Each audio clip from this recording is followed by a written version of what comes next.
Welcome to another Vixa Vaughn romance audiobook. We're excited to have you join us. Whether you're into second chance romance, enemies to lovers, fake marriage, or any other trope, Vixa Vaughn offers you the chance to escape into stories that will carry you away into heart-pounding romance and gripping characters. While we want to get you the full experience, some parts of this audiobook are abridged to stay abreast of YouTube's community guidelines.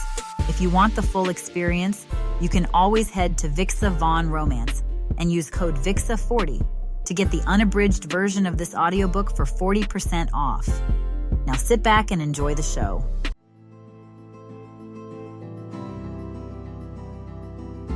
Chapter 1. Rachel. I'm in the middle of creating a project plan for one of my clients when the ringing of my cell phone breaks my concentration. I steal a quick glance and notice it's an unknown number. I almost decide to let it go to voicemail, but my curiosity gets the better of me and I slide the answer button at the last second. It might be someone needing my services. Rachel Goodman, IT consultant. I answer. How may I help you? Yes, I'm Rachel Goodman, one of the youngest but sought-after IT consultants this side of the town. After I got my college degree and had my daughter, I decided to do freelance work so that I can concentrate on taking care of her. Over the years, I've built my client base, and now I have the luxury of choosing who to accept while working on my own pace. Good day, Miss Goodman. This is Sheldon White. I'm your late grandfather's lawyer. He introduces himself. Wait, did he just say late grandfather? Hold on a minute. Can you backtrack a little bit? Did you say my grandfather's already dead? I clarify. That's correct, Miss Goodman. He died yesterday morning in his sleep. We don't know the exact cause yet, he answers. Why hasn't anyone called me earlier? I exclaim. I do apologize for that. I thought one of your cousins have already informed you. I'm so sorry for your loss. Your grandfather was a good man, he mentions. Yes, indeed. I agree. So why are you calling me? Yes. You're named as one of the heirs in your grandfather's last will. The reading will be in 3 days. I need you to come here to Harper's Cove and be present during that time, as instructed by your grandfather, he explains. I'm not surprised that my grandfather left me something. I've always been one of his favorite grandchildren. But the fact that I need to go back to Harper's Cove leaves a bad taste in my mouth. So shall I be expecting you here? Mr. White asks me. Of course, I confirm. I'll be there soon. I end the call, and the reality of the situation hits me as I settle down on my chair. My grandfather is dead. Tears fall down my cheeks uncontrollably. It makes me regret not visiting him when I had the chance. He would have loved to see my daughter, Susie, and play with her. I close my eyes and reminisce about the summers that I spent with my grandfather. Those were some of the best days of my life that I looked forward to when I was younger. I remember the trees in the orchard and the river where we used to swim. Also, I recall how my grandfather spoiled me whenever I was staying with him. I wonder if Luke's still living there. He's one of my childhood friends that I've lost touch with as I grew up. I wipe the tears away and open my eyes. I drag one of my small suitcases and start to pack. I don't expect that we'll be staying long, so I just pack a few essentials for me and my daughter. After a few hours of driving, Susie and I arrive at Harper's Cove. Mr. White's been so kind and prepared a bedroom for us at my grandfather's house so that we can stay there while we're in town. He meets us at the gate. Welcome back to Harper's Cove, he greets us. He helps us with some of our bags and shows us to the room. Unknown to him, this is the same room that I stayed in as a child whenever I was her. Everything's so nostalgic. The reading of the will be at 2 p.m. tomorrow, at your grandfather's study, he reminds me. I nod in acknowledgement. Who else is going to be there? I ask. Well, some of the servants of the house, the caretaker and your cousin, Gabriella, he enumerates. Great. Gabriella the Grinch. Gabriella's my cousin. My mother and her mother are sisters. We don't see eye to eye, and I think she despises me growing up in the city. I never really knew where her dislike for me came from, but I didn't bother asking. I'm so not looking forward to seeing her once again tomorrow. Everyone's gathered at the office, waiting for Audie. White. He arrives a few minutes before 2 p.m. He checks to see if everyone's present and proceeds with the reading. The first few parts of the will give grants to those who were part of his household. The helpers and caretakers who were loyal to him are given a fair amount that would give them a better life. Some items were donated to charities and museums. To my granddaughter, Rachel Goodman, I leave Pop's Diner and the cottage situated at the back of the property. I hope that she makes good use of it. He reads. But there's one condition. What condition? In order to inherit the property, Rachel must live at the cottage for at least a year. She must be joined by a man to which she's happily married to. If this is not met, the property will then be transferred to Gabriella Bleak, he continues. Damn it, those are tough. I don't show any emotion during the reading, but my mind is already worrying with the things that I need to do to ensure that that property will go to me. Once it's mine, I can do whatever I want with it. I decide to visit the diner to check how it is. I bring along Susie so that we can also have our dinner there. Much to my surprise, I see Luke Pearson there. I approach him and we exchange greetings. How are you? I ask him. It's been so long since we last talked to each other. What have you been up to? Well, I run my own construction company here in Harper's Cove. In fact, before he died, your grandfather hired me to do some renovations to the diner and the cottage at the back. That's why I'm here. I'm checking on the workers' progress, he explains. Oh, well, I'm the new owner of the diner and the cottage, technically speaking, but I don't think we'll be needing your services anymore, I say. Luke appears to be shocked. Why is that? Will you be hiring a new contractor? He inquires. No, that's not it, I answer. When the property's titles are legally transferred to my name, I intend to sell the place as is, so we won't be needing any more renovations.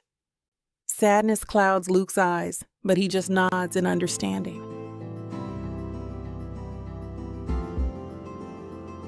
Chapter 2. Rachel. The amber leaves quietly whittle down the front yard under the watchful gaze of the sunset. The hot tea perfectly balances the cool wind brushing my face as I sit on the front porch, but even the most perfect of days cannot calm my tempestuous mind. I need to find a way to keep the property long enough to sell it. The words echo in my mind for the past 10 minutes, but ideas are as rare as buying a pack of green tea in Harper's Cove. Good thing Susie is enamored, rolling on the stacks of fallen leaves I had just cleaned up a few minutes ago. At least one of us was having fun. You're going to get yourself dirty again, baby, I shout out to my giggling bundle of joy. Seeing her play around sends shocks of melancholic memories in my mind. Believe it or not, I was an innocent child once who would love nothing but to play with Grandpa every time we visited his house. But times have changed, and I have a kid to support now, and the money from selling the property I've inherited will help secure Susie's future. If only I can find a guy who'd agree to be married to me for only a year. It's not that I'd have trouble charming a guy. What my soft caramel skin won't be able to tempt, my slender body and gorgeous smile will definitely do. The problem is Harper's Cove. There's not a lot of viable options in this small seaside town. The only guys who aren't twice my age have either left the town or work in some sort of blue-collar jobs, like plumbing or carpentry. The epiphany dawns in my mind as I almost swallow the entire tea bag, accidentally, and spit it out. Oh my God, Luke. Mommy? Susie asks me with a worried look on her face. I quickly gather my bearings and wave back at her.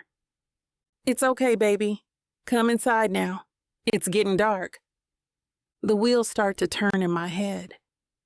Tomorrow I was going to have a breakfast date with the luckiest guy in Harper's Cove. The sun is already up, but I'm still shivering under my 3-layered clothing while my daughter wants to frolic with the resident stray cats outside Pop's diner. Nevertheless, I grit my teeth and open the diner door. Inside, the diner is bustling with life and merry conversation. At least, I'm not going to have a hard time convincing people to buy this diner, especially since this is the only diner in town. "Miss Goodman?" a wide-eyed blonde waitress asks as she sees me. "Oh my, it really is you." "Hi," I reply as politely as I can. "Yes, that's me, but you can call me Rachel." "And you are?" "Oh gosh, Dolly, where are my manners? I'm Sandy Wilkins, the best waitress Harper's Cove's got to offer." "Well, I guess you are the best if you're the only waitress in Harper's Cove." "Hi, Sandy. Lovely to meet you. Now, I heard from the grapevine that everyone in Harper's Cove comes to this diner at least once a day. Is there a truth to that?" Sandy slaps her thigh like she just won a prize in the county fair. "You got it, Rachel. And frankly, I don't blame 'em. Pop's Diner is the place to be for all your hankering for good eats." "You don't say?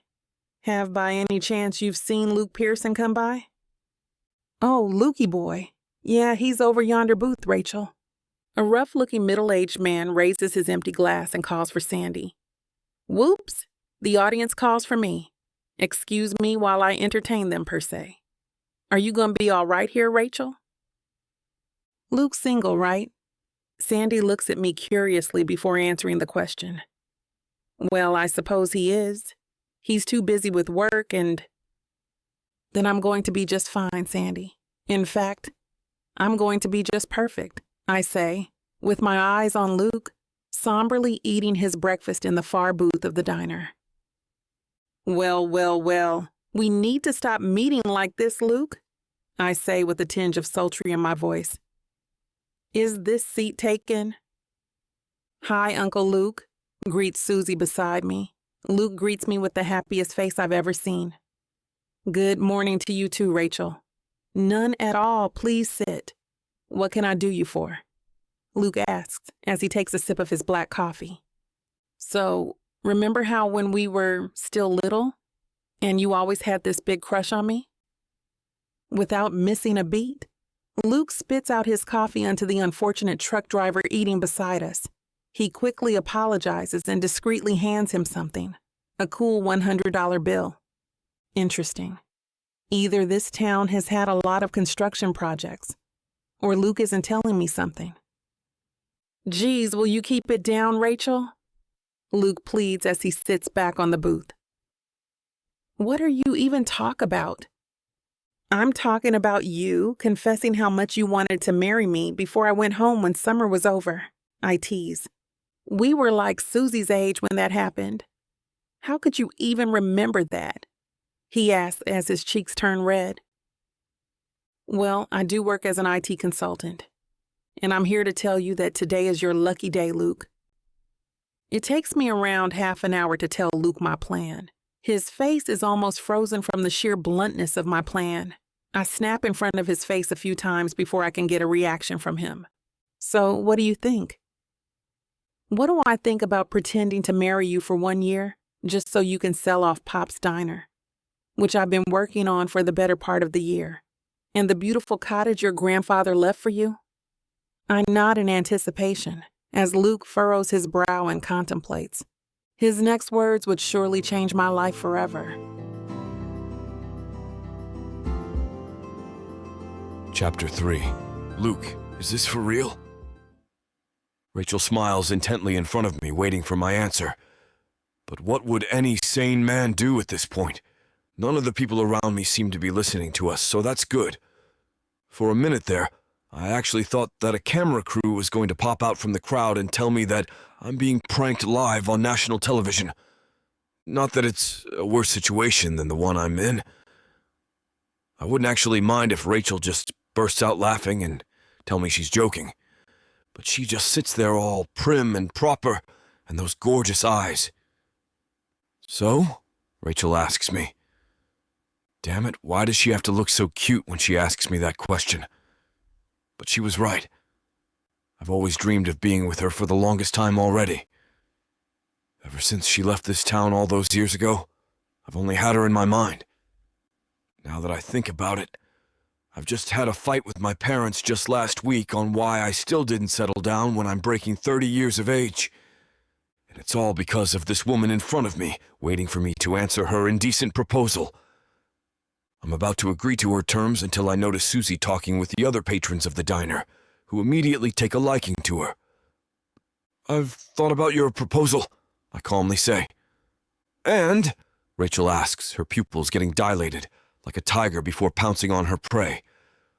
I take a deep breath. "And it's going to be a no for me. Thank you for the offer." My heart sinks to my stomach. My head is getting dizzy. But I dare not show a second of weakness in front of Rachel. I simply eat my bacon and eggs and drink the rest of my coffee, this time facing the opposite side of the guy I just spewed hot coffee on. "That's all you're going to say?" Rachel asks, frustration slowly leaking out of her voice. I stare at her, feigning ignorance. "Of course, what else do you expect me to say?" "How about an explanation, Luke?" she asks, this time her hand strongly gripping the mahogany table's smooth edge. "Are you really sure you want to talk about this here, Rachel? I own this damn diner, Luke. I could care less about what small-town people would even think of me." The remark draws a couple of looks down Rachel's way. Even Susie returns to her mother's side, feeling the anger rising from her. "Okay," I say as I slowly put down my coffee and wipe my mouth with the table napkin. "Wow, you're really enjoying this, aren't you? Are you really that pissed off that I fired you from renovating this damn diner?" "Far from it, Rachel. I fear if I don't consider my next words carefully, I might regret it for the rest of my life." "Rachel, there's no need to go there," I calmly say before whispering towards her. "There's no way that we could keep a huge charade like that in a town like Harper's Cove. And with that angry outburst you just had..." "Angry? If I was angry, you'd know about it, you..." Rachel suddenly stops as soon as she realizes that she's already standing up with her finger on my face. She sits down and drinks a whole glass of water, like literally a full glass of water, in one gulp. "I'm sorry, we may have gotten on the wrong foot here, Luke," Rachel says wholeheartedly. "I usually just get riled up whenever it involves my daughter's future. Her daughter's future. Please, there's no need to apologize, Rachel. It's just that I don't have what it takes to keep such a huge secret from my family and friends. Why don't we just pretend that conversation never happened in the first place? We're friends, aren't we?" As if she just turned an emotional switch, Rachel smiles brightly at me. "I completely understand, Luke. And you bet we are. Sandy, everyone's meal? On the house." Pop's diner bursts into wild applause. That's one way of saying that a way through a crowd's heart is through their breakfast. Some of them even walk up to Rachel just to shake her hand and thank her. "Wow, if you actually decided to stay here, you could actually run for mayor," I remark. "If I did run for mayor, Gabriella'd just get in my way and run against me. She's already a handful to deal with at home, now that she knows that she can have my inheritance if I don't get married soon. So thanks for the compliment, Luke, but no thanks. That's a strange thing to say about your cousin. Is Gabriella really that bad? I've known her for years." Rachel takes a sip of water before answering. No comment. Sandy is busy at work, serving everyone their additional orders, but eventually she does take Rachel and Susie's orders. A plate of pancakes and one hard-boiled egg. The pancakes are for Susie, and the egg is for Rachel, just in case you're wondering. All three of us eat silently in that booth for the rest of the morning. Strangely, there's a warmth in my heart as I see Rachel and Susie eating in front of me. So this is what having a family actually feels like. I wouldn't actually mind spending the rest of the year having breakfast like this. Rachel suddenly looks at me happily. No way. Did she read my mind? But she just brushes it off and continues eating the rest of her meal. In the end, the next words we say to each other are our goodbyes. We go back to our respective cars and go on our separate ways. I should be relieved, and I am. But for the love of me, I can't get Rachel and Susie out of my mind, until I remember that I needed to buy more supplies from the hardware store. I give my forehead a good slap for my palm before turning back and head to the hardware store. Chapter 4. Rachel. God damn it.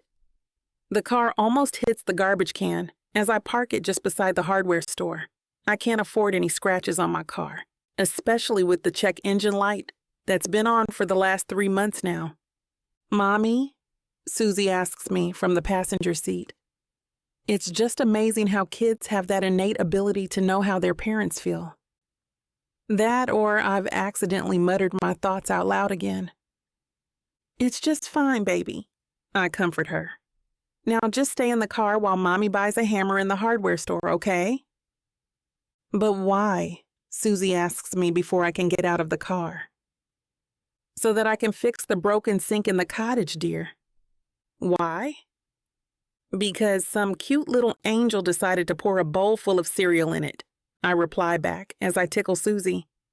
"Tee-hee, you told me to put everything in the sink after eating, Mommy." I swear my girl's getting wiser by the second. "Welcome to Harry's Hardware, the #1 store for all your hardware needs in Harper's Cove. What can I do you for?" A cheerful, middle-aged man in a camouflage vest greets me from behind the counter as I enter the store. If Santa Claus went into hiding and relocated to rural America, this guy definitely fits the profile. The walls of dark, rough lumber and polished hardwood floor actually makes the store cozy enough. If it wasn't for the security cameras and the metal aisles for the products, I'd probably believe you if you saw elves making toys in some dark corner of the store. At least the customers look jolly enough. "Oh, hi," I reply. "Your name's Harry, right?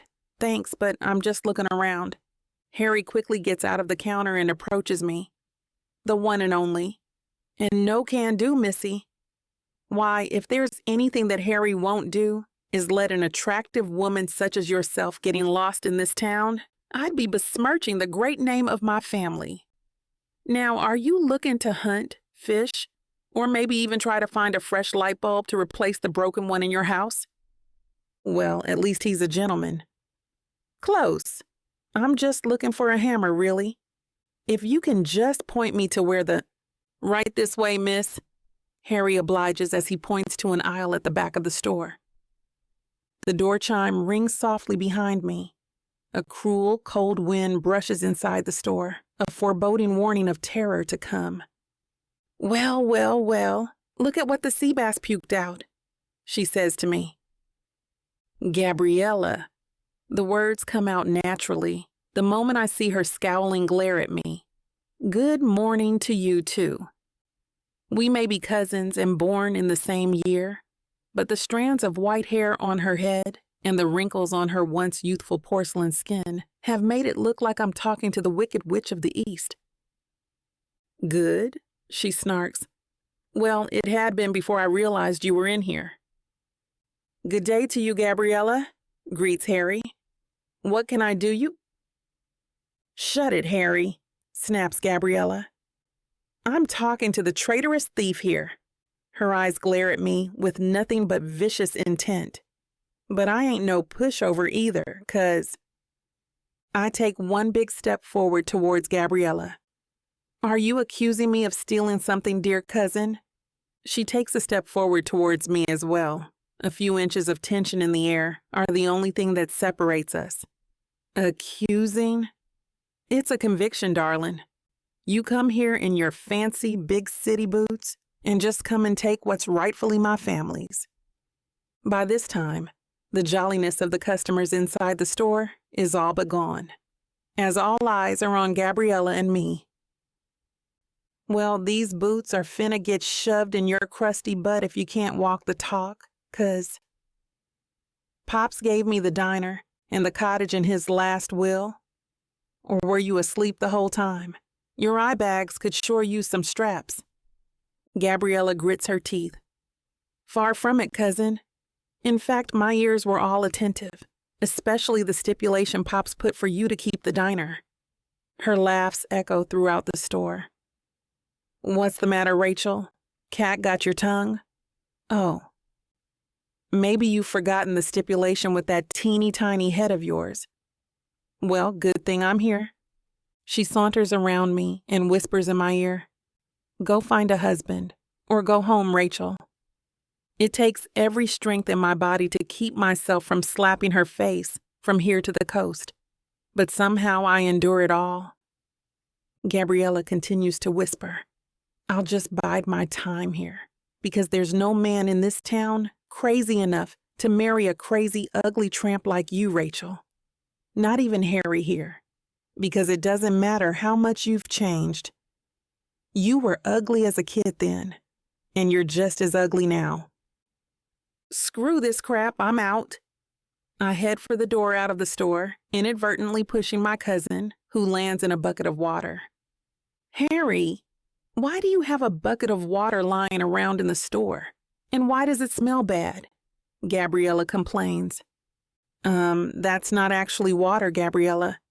See, Ted brought his dog earlier." Gabriella's screams emanate behind me as I leave the store, but I could care less about what happened to that witch. "I just want to go home," I mutter to myself as I lower my head in shame. But suddenly, someone grips my arm before I can reach my car. Someone's assaulting me?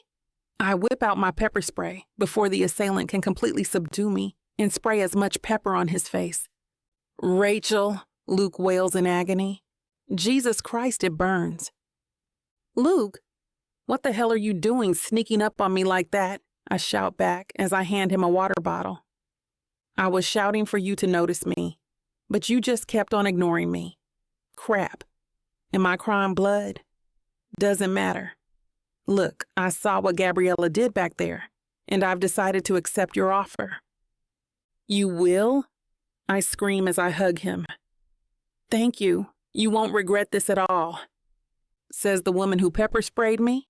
He jokes as he drenches his eyes with more water. "But listen, there's a couple of rules we need to follow.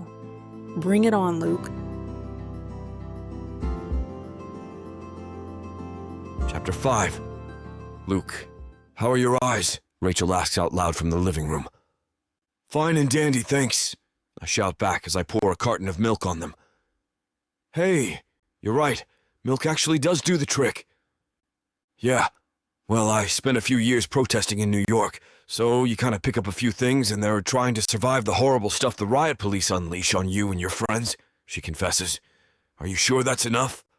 I can go back out to the store and pick up some more milk for you. I kind of used half of the pepper spray on you back there. Thanks, but I'm used to having wood dust in my eyes, so no biggie, I say as I finally enter the living room. But I do like the concern. I didn't know there was a heart behind that cold face of yours, especially when you just fired me on the spot last time. I'm really sorry about that, Luke, Rachel says wholeheartedly. But you did reject me back at the diner, so that makes us even. And I'm clearly regretting that decision now, I joke. How's Susie, by the way? She's fine and asleep back at the cottage, don't worry. I got Sandy babysitting her for the moment. And before you make any cruel assumptions about us city folk, yes, I am paying her overtime. The remark makes me laugh. That's great. Now where were we, right? Fake marriage. Lay it on me, Luke, Rachel confidently tells me. I take a seat in front of her, letting my tired bones relax. Very well, so let me just put things in perspective before we start. Ooh, systematic. I like it, compliments Rachel. You'd have a great career in IT, Luke. But I digress. Please continue. Thanks. So just to get things straight, you want me to marry you for 1 year so that you can keep the diner and the cottage, right? Uh-huh. And after that year, we get divorced and you get to sell the diner and cottage, right? Divorce, me just suddenly disappearing, whatever. I don't care, Luke, as long as I can get to sell the diner and the cottage. That's what I'm afraid about. Okay? So why me? What do you mean? I mean, why did you choose me to be your fake husband, Rachel? Well, it was a close race between you or Harry, actually. He almost won with that fantastic, sexy, unwashed beard of his that smelled of dried, rotting salmon. But I let you win because of our friendship, Luke, for old time's sake. I'm serious here, Rachel. And so am I, she snaps back at me. What does it matter why I chose you? Fine. You're the only guy I can trust in this whole godforsaken town, okay? And wipe that smile off your face. Am I? I apologize. I laugh. Okay, so here are the rules. 1, I get to choose the buyer for the diner and cottage. Excuse me? You heard me. I know someone who'll not only pay you top dollar, but won't just turn those heirlooms into a glorified convenience store and gas station. Rachel's eyebrows furrow. Why would you even... Look, fine. You got it. Sell it to whomever, but I won't accept anything below market price. That guy wouldn't happen to be a guy in this town whom my grandfather contracted to renovate, wouldn't it? Me? Of course not. I wouldn't be able to afford those properties, I say in a straight face, hoping she believes me. Thankfully, she looks like she does. Okay then, continue, Rachel calmly demands. Okay, second, since the marriage is fake, we should have separate bedrooms. Agreed. Quite the gentleman, aren't you, Luke? Rachel compliments again. But we're staying at the cottage, and I'm going to need some of your stuff in my room, you know, so that just in case someone walks in, they need to see that we appear to have a marital bed. Good, third. Third, Rachel interrupts. There will be no touching unless both of us are in public and trying to prove we're in love. And I can't stress this enough. Absolutely no sex. A grin appears on my face. You drive a hard bargain, Rachel. Oh, you think this is funny? Asks Rachel as she gets up and punches my arm. Ow! Okay, you win! No sex! I cry out. Rachel, may I remind you that you just maced my eyes for no good reason a few hours ago? Well, there's plenty of reason now, pervert, Rachel jokingly comments as she sits back down. Anything else? How about chores? I ask. Naturally, you'll be doing them since I'm going to be busy at the diner. But I've got a construction company. Rachel just sits quietly before glaring at me with those piercing eyes. Geez, what is it with their family and their scary eyes? Okay. I'm going to find a way to get those done. Thank you, Rachel gratefully says. I'm going to have my hands full taking care of Susie as well. You doing the chores will definitely help out a lot, Luke. For a minute there, I almost forget that Rachel had a daughter. Right now, she just looks like a beautiful woman sitting in my living room. A woman that I'm about to marry. Fake marry, I mumble out loud and in disappointment. Though I am quite intrigued at living under the same roof as Rachel Goodman. Excuse me, Rachel asks. Nothing, sorry. Anyways, I think that is it from my end. If you're okay with all the rules I just laid out, shake my hand, Rachel. Without missing a beat, she stands up and vigorously shakes my hand. Glad to do business with you, Luke. I'd love to stay and talk to you about the wedding announcement and plans, but it's getting late, and I don't think I have enough money to pay Sandy a full night's overtime. See you tomorrow. Same time and same place? Of course. Want some milk to take home with you? Keep it, Rachel calmly says. Who knows, maybe you might find yourself getting maced in my house, she teases before going home. Note to self, buy more milk tomorrow. Chapter 6. Rachel. It's Friday night. I've been here at Harper's Cove longer than expected, but now I've got a solid plan on how to be sure that I'll be getting my inheritance, despite the conditions set by my grandfather. Sure, I wish I'm not just trying to find a way around it. Unfortunately, right now, this is all I've got. If only I had a man waiting for me back in New York who'd be willing to marry me in an instant. Creating this little white lie is better than having my cousin get the property. Right? I take a deep breath and try to quell the small voice inside me that's not fully agreeing with my choice. I'm drinking some tea while sitting in the living room of my cottage. We closed the diner about an hour ago, and Susie's already asleep in the bedroom. I mentally go through the things that I still have to do when an idea hits me. I get my mobile phone and dial Luke's number. He answers on the second ring. "Hey, gorgeous," he greets me. "Miss me already?" "In your dreams, Luke," I assert. "Anyway, there's something important that I need to ask you. Are you free this weekend?" "I don't have anything scheduled on my calendar. What's up?" he asks. "Well, I'm thinking of driving up to New York for the weekend. Would you like to come with us? It will make a good cover of us pretending to be a couple," I suggest. Luke's silent for a moment as he considers what I said. "That would work, I guess," he says. "What are you going to do in New York exactly?" "First of all, I'm going to need to get some of my things. I didn't think that we'd be staying here in Harper's Cove for a year, so I only brought some essentials. Right now, we need to get some of our things so that it'll be more comfortable staying at the cottage," I explain. "We can bring my pickup truck then. It'll be easier to get more things," he offers. I smile sheepishly at the phone. It's as if he can read my mind. "Actually, I'm thinking of that too. I was going to ask you later, but you already beat me to it," I admit. "You're just using me. I'm hurt," Luke jests. "Haha, you know that's not entirely true. It's also a good time to get to know each other better and test out our acting skills in front of other people. I'm thinking of taking Susie out somewhere like an amusement park or a zoo," I add. "You know what? I've got a bright idea.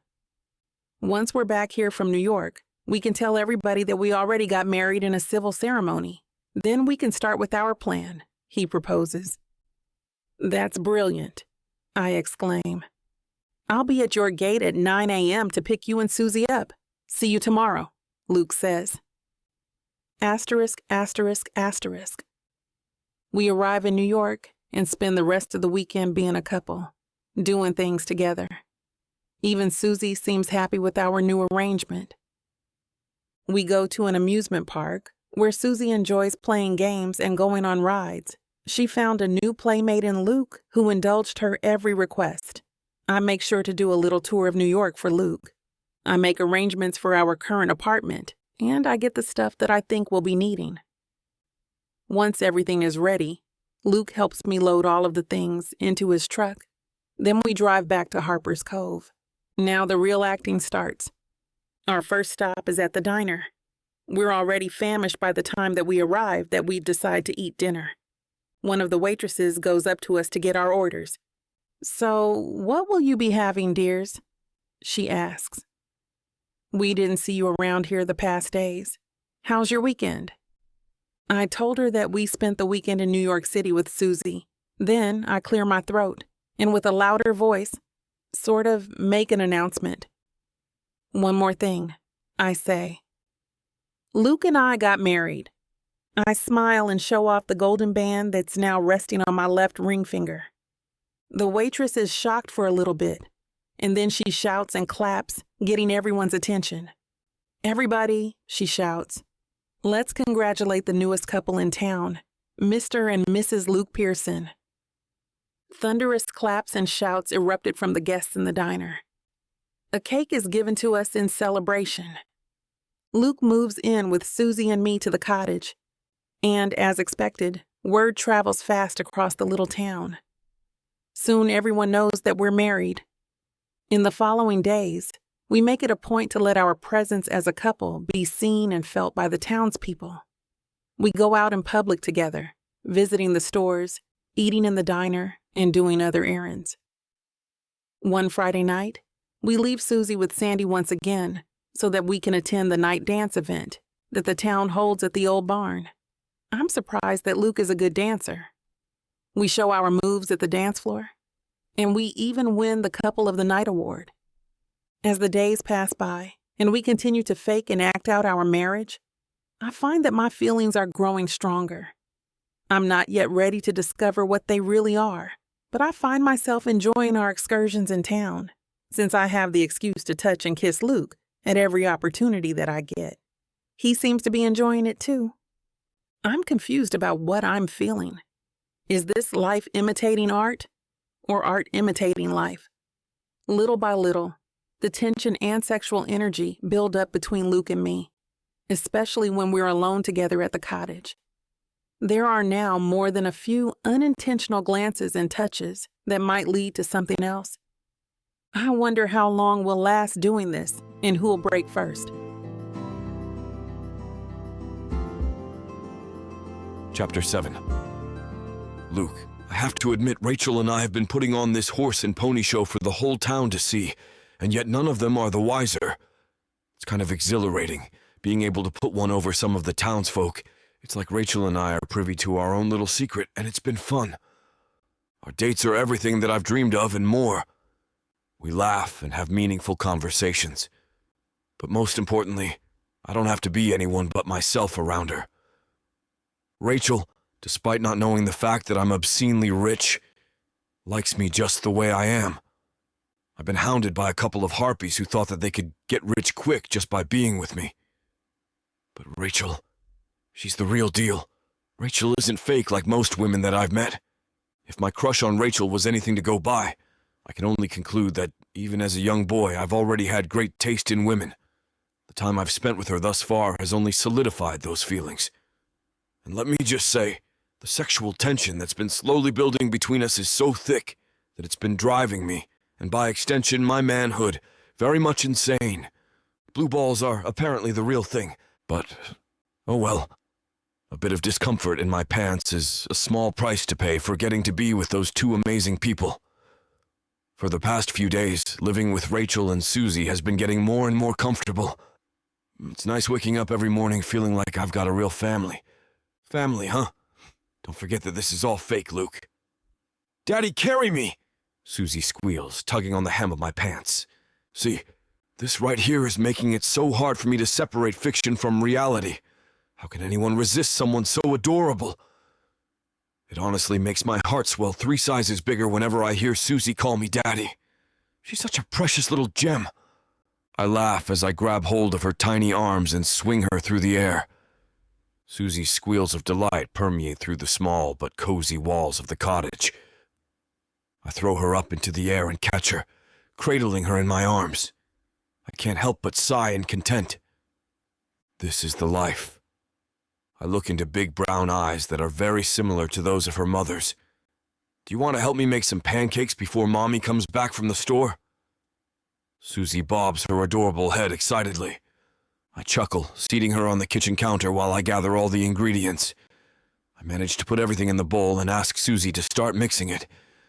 Susie pokes out her little tongue, her face scrunched in concentration. I take out my phone from my back pocket and snap a quick picture of Susie to show Rachel later.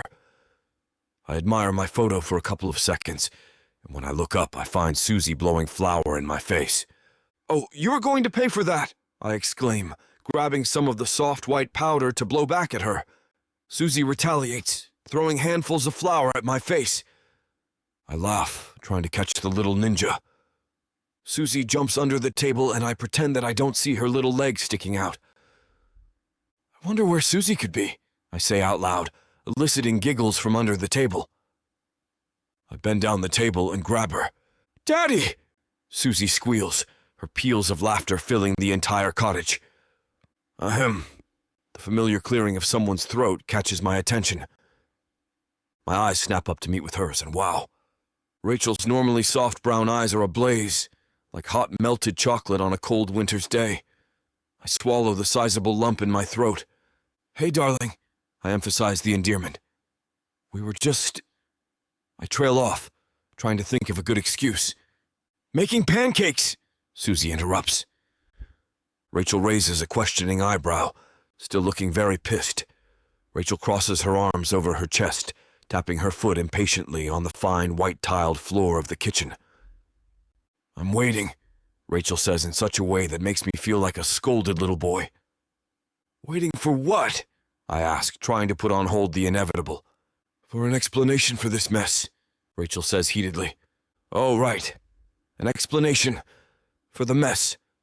Well, your daughter was making you pancakes because, you know, she loves you so much. And then Things just got out of control? I finish lamely, offering her one of my charming smiles in hopes of placating her. Rachel shakes her head. You, mister, are in big trouble. Clean up this mess. I stand straight and do a salute. Yes, ma'am. I am dealing with 2 children, Rachel mutters. Susie just giggles at my predicament. The little traitor! I start cleaning around the kitchen while Rachel finishes cooking the pancakes. The 3 of us have a hearty breakfast by the kitchen counter, having snippets of conversation while shoveling some more food in our mouths. What do you guys want to do today? I ask. It is, after all, a Sunday. Can we go to the park? Susie pleads, her big brown eyes practically shining. I love the idea. The weather isn't that cold today, and a nice stroll around the park sounds nice.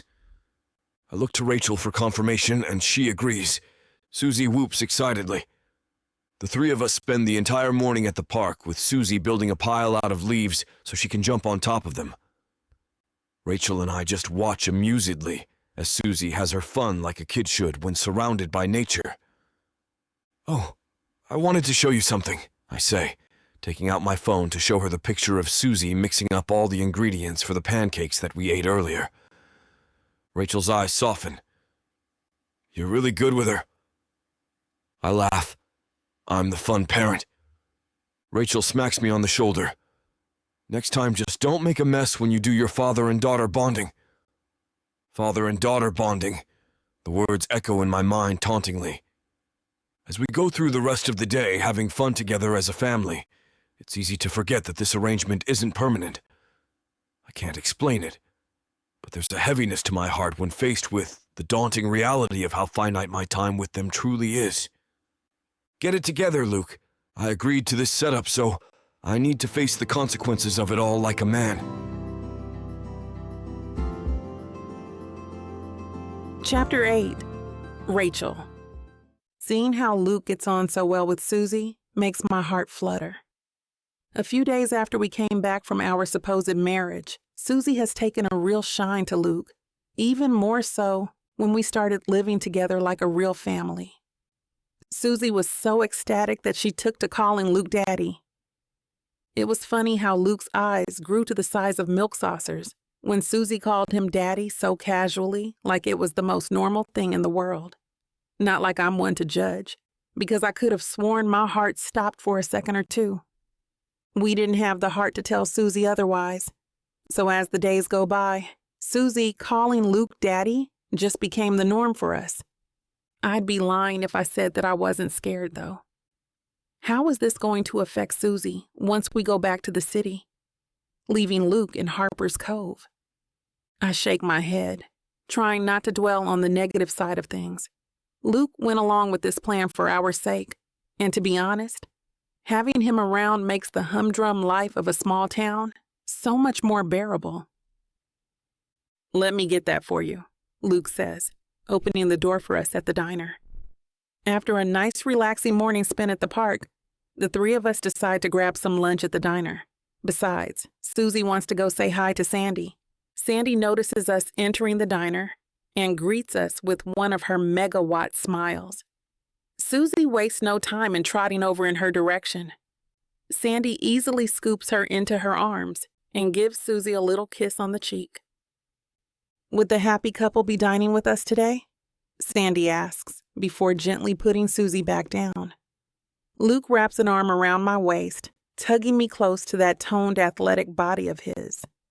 I relish in the warmth of his proximity. That's right. The missus and I are starved from chasing after this little monkey around the park all morning, Luke says warmly while looking at Susie. Sandy laughs. Oh, say no more. Babysitting this little critter is both challenging and rewarding. Sandy ushers us to an empty booth. Luke takes hold of my hand as we follow after Sandy. His hand, while rough and calloused, feels perfect. My mind can only imagine how it would feel to have those hands run through my whole body. I repress the delicious shudder that's about to make its way through my spine from those less than innocent thoughts. We tuck ourselves inside the booth, ready to order some food. Sandy takes out her notebook and pen, ready to jot them down. I'd like your quarter-pounder burger, some fries, and a vanilla shake, please. And Susie will be having your kids' meal, I say. Luke smiles from ear to ear before kissing me tenderly on the lips. I just love a woman with a healthy appetite, he says lovingly. Those lips will be the death of me. Sandy giggles. You two are just so gosh darn adorable. While the three of us wait for our orders, Luke never fails to deliver on his side of the bargain, making sure to touch me in a way that leaves no doubt about our relationship. Laying it on a little thick there, aren't you, darling? I whisper in his ear. Luke chuckles. I never do things halfway, honey. One would think that you're actually enjoying having your hands all over me, I say back. Luke shrugs. You're more than just a little easy on the eyes, Rachel. You are gorgeous. Why wouldn't I be enjoying my time with a beautiful woman such as yourself? My eyes widen at the compliment. Caught completely off guard, I look away shyly. Charmer. I only speak the truth, Luke says with a boyish grin on his face. We get to know more of each other while having our lunch, going into a game of 20 questions that Susie has become a part of. We have so much fun. And when it's time for us to leave, I notice Luke giving out $100 for the tip. Okay, this isn't the first time that he basically hands over $100 like it's chump change. Construction company been doing that good? I ask. Luke scratches the back of his neck, looking like a deer caught in the headlights. Luke laughs, but I can tell that it's forced. It's doing really good. I may have forgotten to mention it, but I'm sort of, a millionaire, he says nervously. What? I exclaim. Luke raises both hands in surrender. Now before you get angry, you never asked. I shake my head, releasing a heavy sigh at the newfound information. Once having calmed down, I realize that it doesn't change anything. It's fine, Luke. Thanks for telling me. But it doesn't change the fact that you're still Luke, one of my childhood friends, whom I can always rely on. The number of zeros in your bank account doesn't stop me from seeing you for you. Luke smiles brightly. You don't know what that means to me, Rachel? Thank you. I can imagine that a lot of people have tried to take advantage of Luke's fortune. Maybe that's why he didn't say anything right off the bat. We spend the rest of the day at home, just relaxing in each other's company. Right after dinner, Susie is completely worn out and falls asleep instantly. I tuck her in bed, backing away quietly so I won't wake her when my back collides with someone. I let out a tiny shriek, but quickly calm down when I see Luke trying to hold in his laughter. I glance in Susie's direction, relieved to see that she's still asleep. I pushed Luke out of the room and closed the door quietly behind me. Luke finally lets out the laughter that he's been holding in. Don't do that, I say heatedly. Luke ignores me and keeps on laughing. I start pummeling him over the chest with my fists when he grabs hold of my wrist. The previous mirth on his expression disappears and is replaced by an intense gaze that's full of longing. And like two magnets on opposite poles being drawn in, we move closer until our lips finally touch. We moan from the contact, our tongues eagerly exploring each other's mouths. This isn't real, Rachel. I push him away, our chests still heaving from the intensity of our kiss. I can't believe I let myself get carried away. We shouldn't have done that. This is just a fake marriage, I say out loud. At this point, I'm not sure if it's more for Luke's benefit or my own. Luke clears his throat awkwardly. Sorry. This can't happen again, I tell him before heading for my bedroom. Have we gotten so good at faking it because things between us are getting real? I shake my head. No, that's impossible, right? But then why do I look forward to going out in public just so I can feel Luke's touches and kisses again? What is happening to me? Chapter 9. Rachel. Being a single mother, to be frank, is difficult. No man is an island, you say? Well, tell that to all the single moms out there, with no one else to rely on but themselves.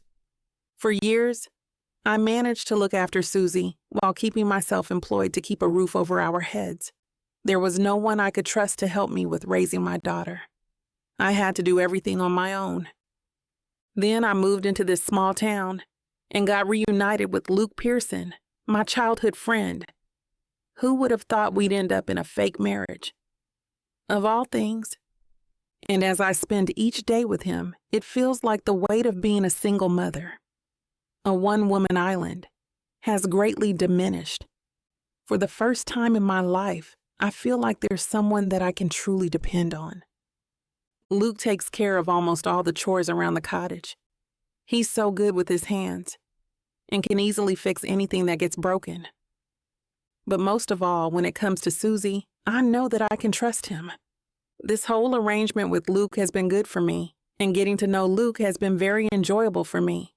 My heart melts as I watch Luke having a tickle fight with Susie. My little girl's giggles are infectious, and I can't help but smile from ear to ear while watching the two of them. "Stop, Daddy, I give," Susie squeals. Luke relents with his barrage of tickling fury and laughs. He ruffles Susie's hair, his eyes alight with affection. Susie has a huge grin on her face. "I love you, Daddy." Luke topples over the couch, looking very much shocked by Susie's proclamation. I'm pretty shocked myself. Luke blinks owlishly for a couple of seconds before an easy smile stretches across his lips. "I love you too, Susie." My heart flips at Luke's endearing response to my daughter. I love how good he is with her. Luke catches my eye from across the room and grins smugly. "Hear that, Rachel? Susie loves me already."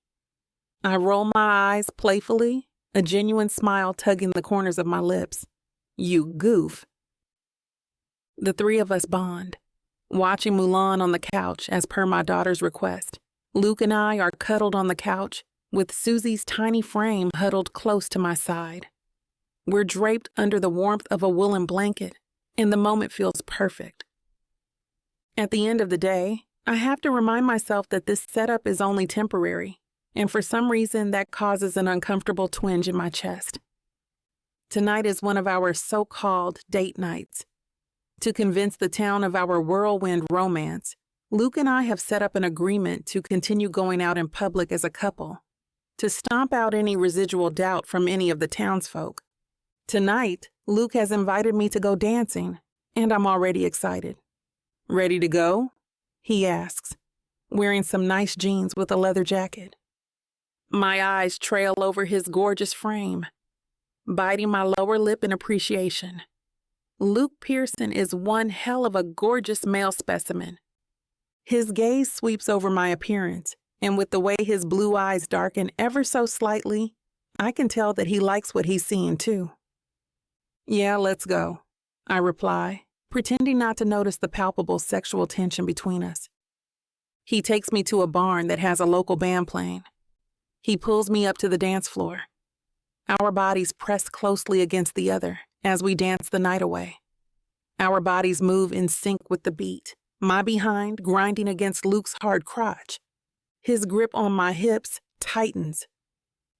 As I press my ass harder against him, he groans heavily, his breath tickling my ear. His lips trail kisses down my neck, causing me to shiver with want and anticipation. He turns me over, his lips descending on mine, the heat between our bodies coming to its boiling point. Our tongues embark on a fiery dance, our mouths swallowing each other's moans. His hands cup my butt and I gasp, "Let's get out of here." Luke nods, holding my hand firmly in his. On the drive back home, my hand rubs against the apparent hardness straining against his jeans. Luke groans. "Stop teasing or I might not hold back." I smile seductively. "Who says you have to?" Luke visibly swallows. "Are you sure?" I nod. "Very. I want this just as much as you. I know that this goes against our deal, And I was the one to take sex off the table in the first place. But by God, we've been dancing around all this sexual tension between us for days, and I want a piece of him. The moment we get into the cottage, Luke pushes me against the door and kisses me so hard that my knees instantly get weak. Not here. Susie might hear. I say breathlessly.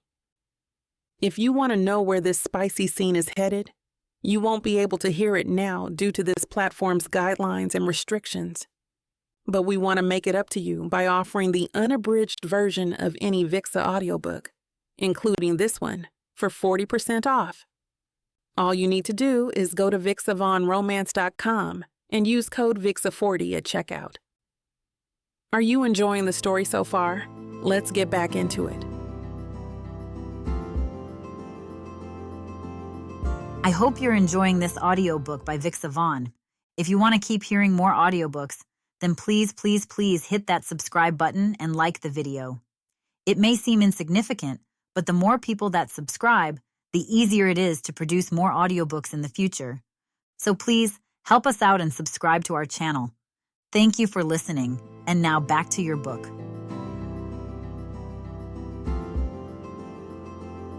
Chapter 10. Luke. Making love is easy. Making love is great. But the morning after? Let's just say I've never been a fan.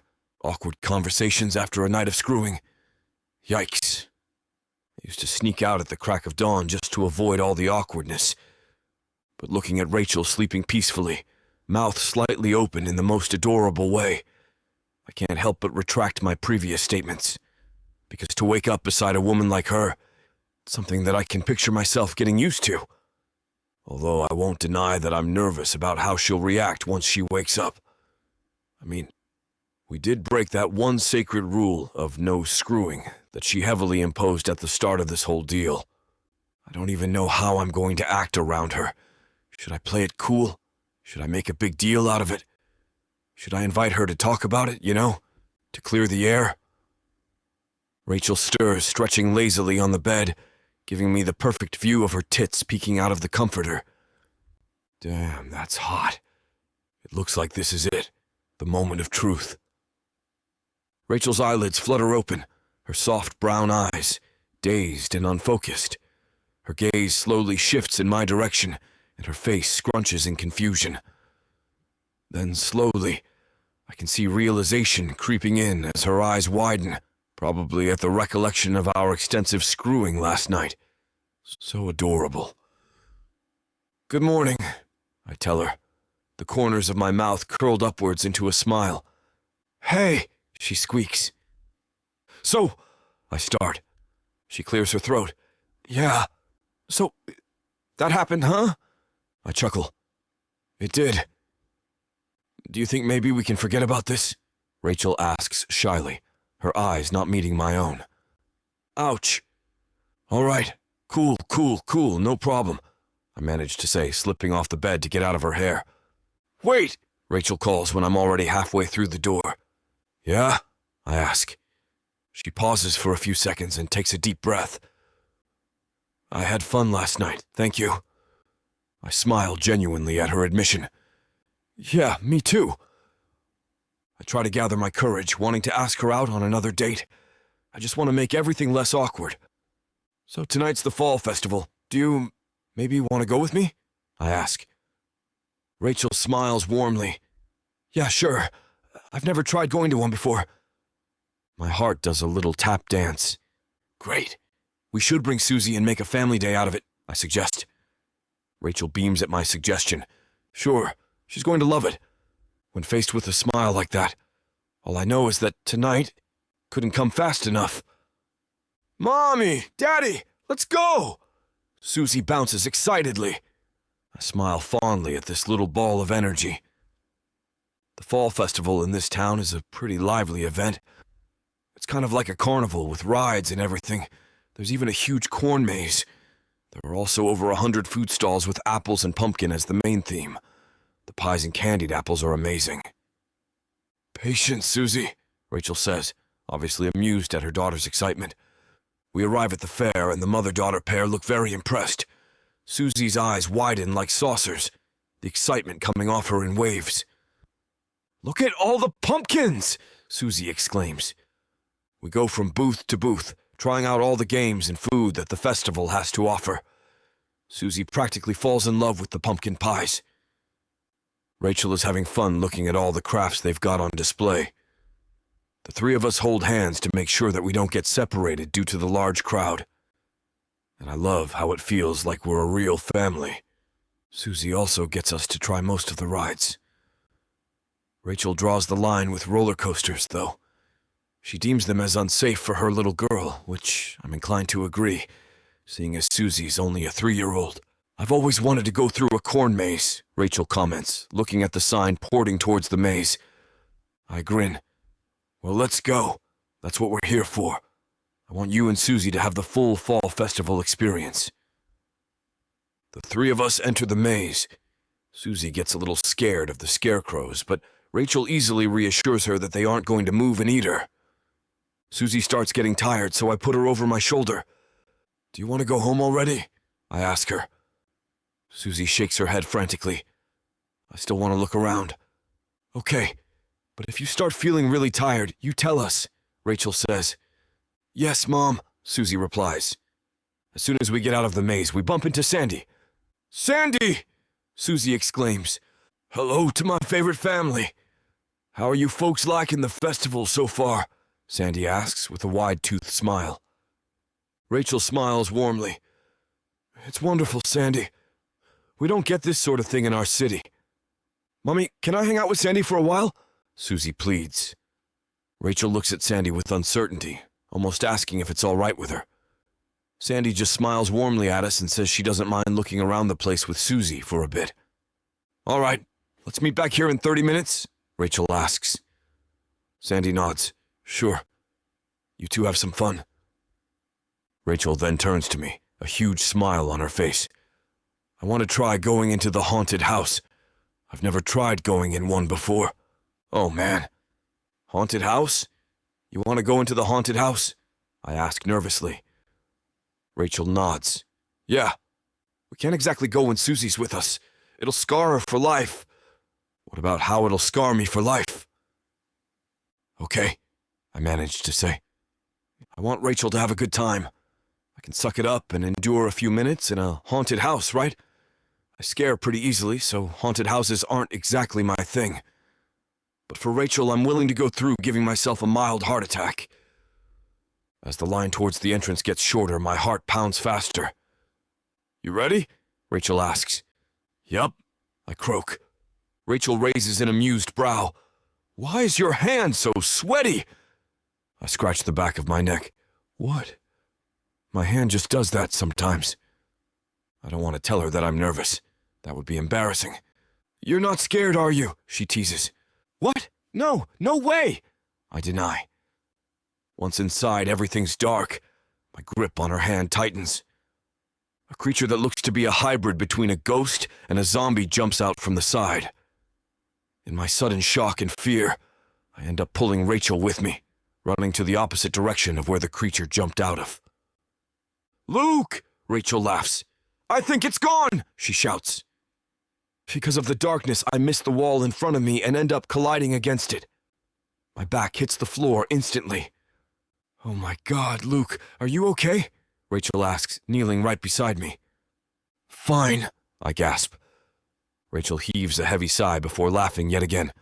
Not scared, huh? I chuckle. Fine, I'm terrified. Happy? Ecstatic, Rachel replies. Once outside, I've never been more thankful in my life. Rachel tugs on my arm, pulling me in for a deep kiss. Thank you. You didn't have to go in with me if you didn't want to. But you did. And I appreciate that. You just made my first time more memorable. I smile from ear to ear. For a kiss like that, I guess haunted houses aren't so bad after all. Chapter 11. Rachel. I guess it's true what they say. Time flies when you're having fun. I can't believe that Luke and I have been married, or fake married, rather, for half a year already. I've always known what I wanted to do with my life. I've laid out perfectly crafted plans and backups in case I need those. Even when I got pregnant with Susie, which wasn't part of plans then, I quickly got back on track. 6 months ago, I came into Harper's Cove to know what my grandfather left me as an inheritance. I didn't have the slightest idea that my life would turn upside down. I don't like small towns, and I'm very protective of my privacy, as well as my daughter's. But I had to let go of all of those things when we temporarily relocated to this town. I thought it would be like a prison where I would be counting each day. But it seems that in just a blink of an eye, half of the time has already gone by. Another thing that changed when we got here is my sleeping habits. I used to be a night owl, and I wake up later in the morning when Susie is also awake. But now I'm already up as the sun rises in the sky. My eyes flutter open and I check the clock on my bedside table. It's 7:30 in the morning. I know that Susie's still sleeping soundly in her bedroom, so I take some time relishing the quiet morning. I hear some faint noises downstairs, and I assume that it's Luke. He sleeps in the adjacent bedroom, and even though I try, he always wakes up earlier than me. He must be starting the coffee machine in the kitchen. Suddenly, I find myself straining for the sounds of Luke's footsteps at the stairs. Why? What am I expecting? Do I wish that he'll go up, enter my room, kiss me on the cheek, bring me coffee, and greet me good morning? Honestly, a part of me does. Damn it! I think I'm starting to fall for Luke Pearson. That can't be. I can't let this happen as it might ruin my plan. Luke is a good friend, and he's just helping me out with my problem. That's why he agreed with the fake marriage arrangement. I don't think he even feels anything towards me since he rejected my first offer. If he likes me, he should have grabbed it at once, right? Also, we've got an agreement, rules that should be followed while we're pretending to be husband and wife. Granted that we've already broken most of the rules, I don't want anything to be awkward between us by bringing in romantic feelings. But what should I do? It's hard to keep everything bottled up inside of me. I might just explode one day, and that won't be a pretty sight. I need a plan. Plan A, Plan B, and probably a Plan C. I'll create different scenarios so that I'm ready whatever the outcome will be. I glance at the clock once again. Only 20 minutes have passed, and I've already got a lot on my mind. I close my eyes and take several deep breaths to clear my thoughts. I push anything that's related to my feelings for Luke in a compartment and put it at the back of my mind for the meantime. I decide to get up from the bed. I quickly take a shower, put on jeans and a comfortable blouse, brush my hair, put on my contact lens, and start going down the stairs. I look forward to seeing Luke. I'm in a happy and excited mood as I enter the kitchen. Luke must have noticed the extra bounce on my step, so he immediately poured me a cup of coffee. He hands it over. "Good morning," he greets me. "You seem to be happy today. Care to share?" I just smile at him.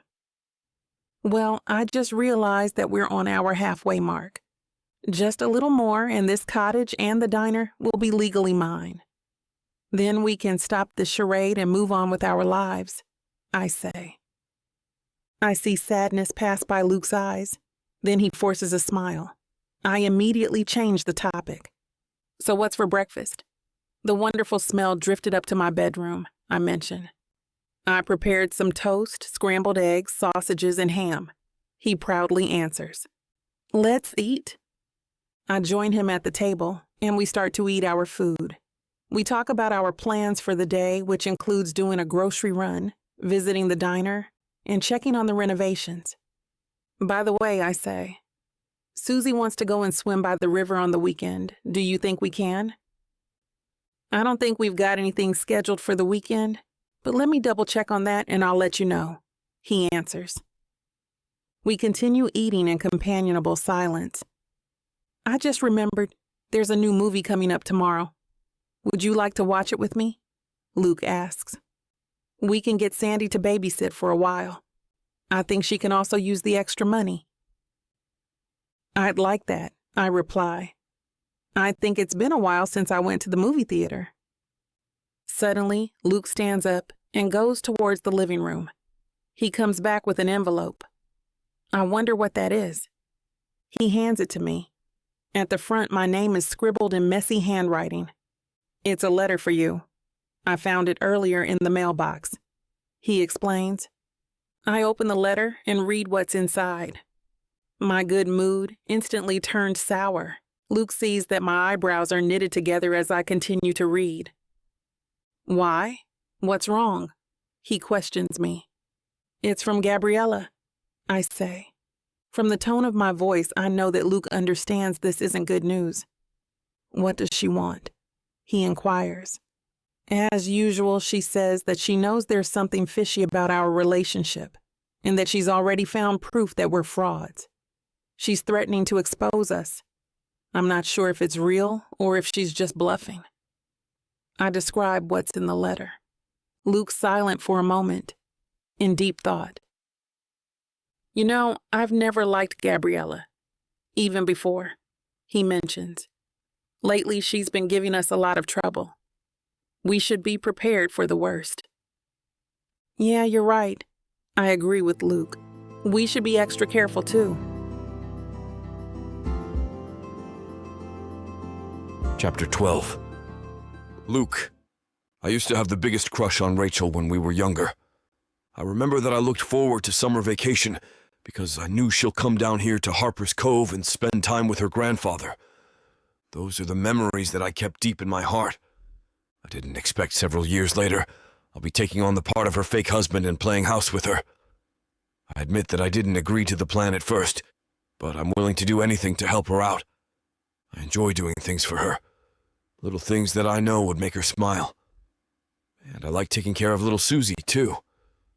She's an adorable little version of her mom. Like this morning, I prepare a small breakfast for us like I always do. I want our day to start off right, so I always make sure that there's good food on the table by the time they go down. It's no trouble for me since I've been an early riser ever since. But today's breakfast was a little different.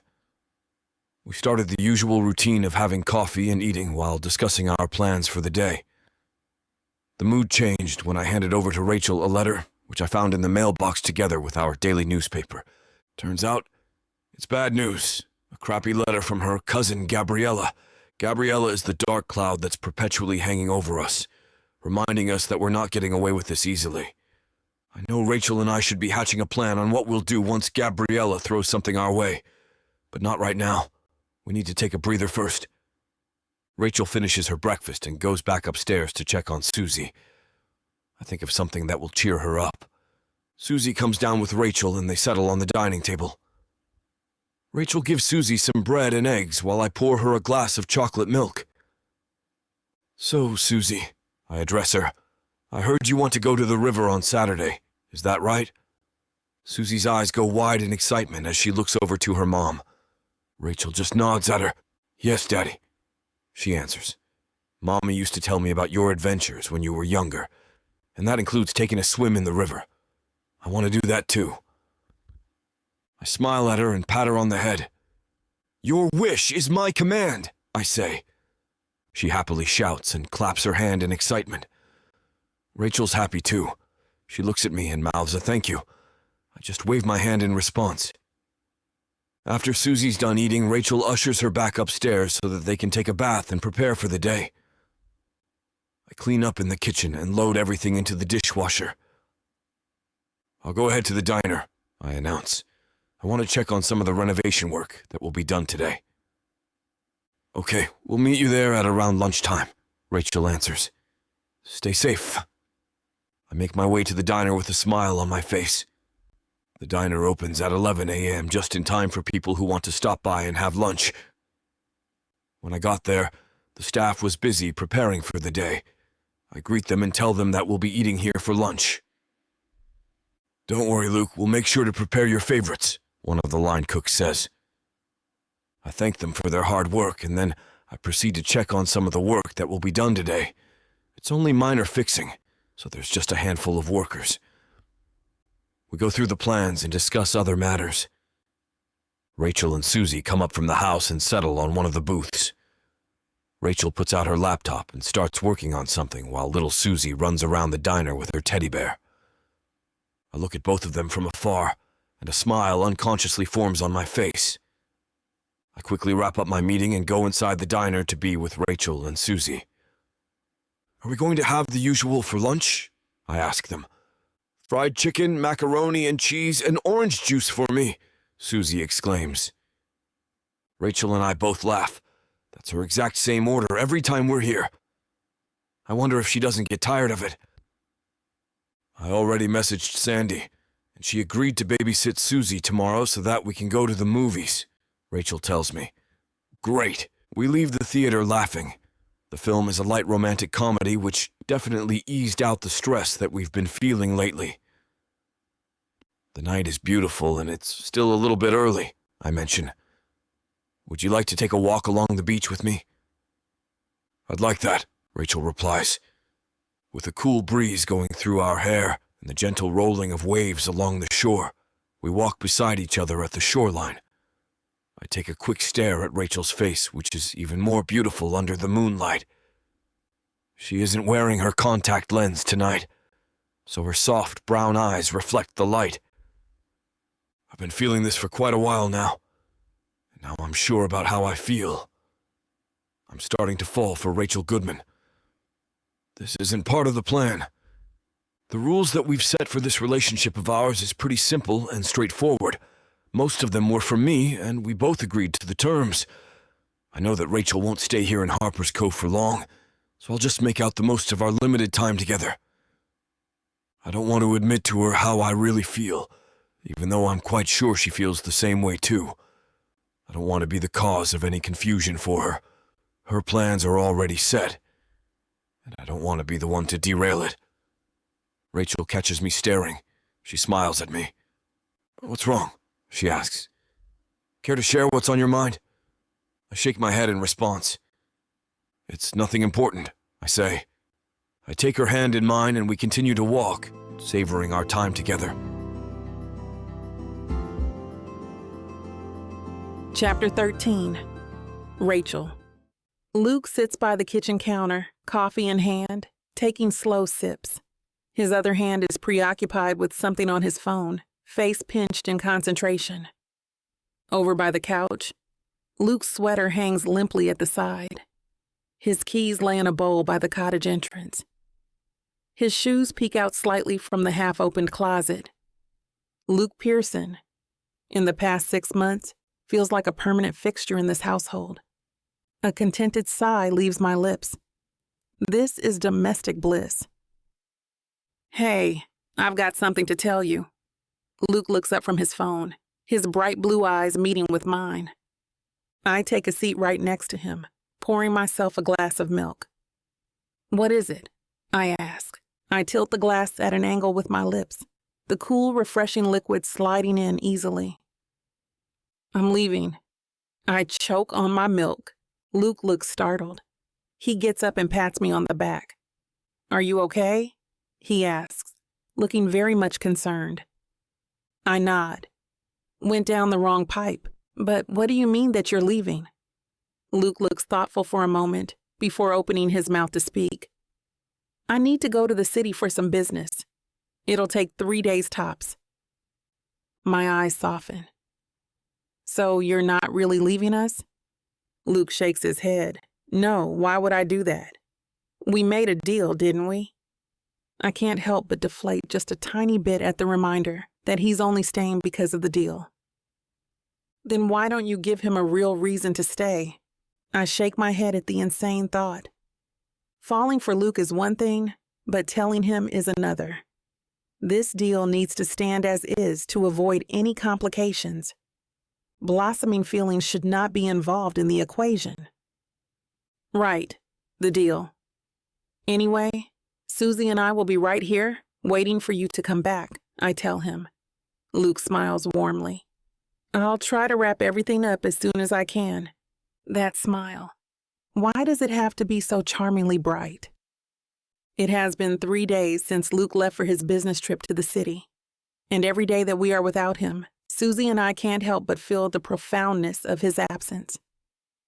Every day, Susie would get out of bed, asking me if her daddy is already home.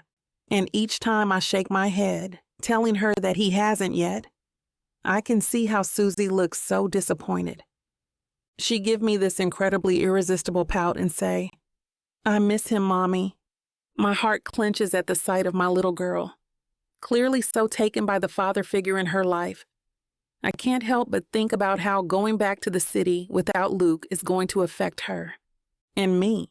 It's not like we don't talk. He calls every day. Still, I miss him. I miss the warmth of his smile. And I miss how he makes me feel like there's someone I can rely on in the world. I miss the home that we've built together. "Girl, what's got you looking like a jilted lover?" Sandy asks. I frown. You aren't pretty far in that assumption. Luke's got a business meeting in the city. Sandy laughs. Yeah, I kinda got that. But the guy's coming back for you and that little nugget of yours. I just miss him, okay? I admit shyly. I know that it's ridiculous for me to miss him so much in 3 days. I must look so needy. All my life, I've been a strong, independent woman, and now I've been reduced to a hot, pining mess. You've got it bad, Sandy gushes. That's because Mommy loves Daddy, Susie comments whilst playing with her dolls. You think so, Princess? Sandy asks. Susie rolls her eyes playfully. Of course they do. Mommy never looked as happy as when she's with Daddy. She looks at him the way those people on television do before they kiss. Sandy laughs hard from Susie's analogy. I swear she has the intuitive skills of a detective. As for me, I can't help but ponder carefully on my daughter's words. Sure, I knew I was already falling for Luke, but did I fail to realize that I'm already there? Am I already in love with Luke? The feelings that swirl within my chest like a monsoon should be telling. I'm in love with Luke Pearson. I'm in love with my fake husband. The admission that I've made to myself is like a puzzle that clicks into place, and the inner turmoil that I've felt for the past few days ebbs from the startling clarity. Your daughter has a good head on her shoulders, Sandy comments once her laughter dies down. I smile proudly.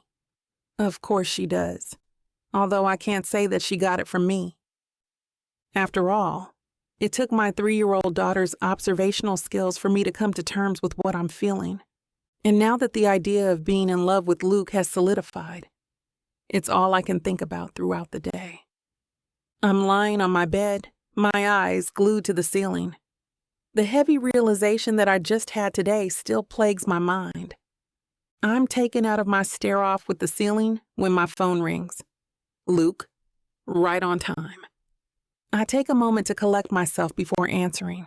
Hey, Luke. Hi, Rachel. How are you and Susie? Just the sound of his voice gets my heart stuttering. Damn it. Play it cool. I need to play it cool. We're fine, I finally say, proud that my voice comes out steady. I can hear him sigh from the other end. God, I miss him. I miss you, I end up saying without thinking. I miss you too, he answers without missing a beat. My heart soars. The two of us talk, as usual. Our conversations range from anything and everything under the sun.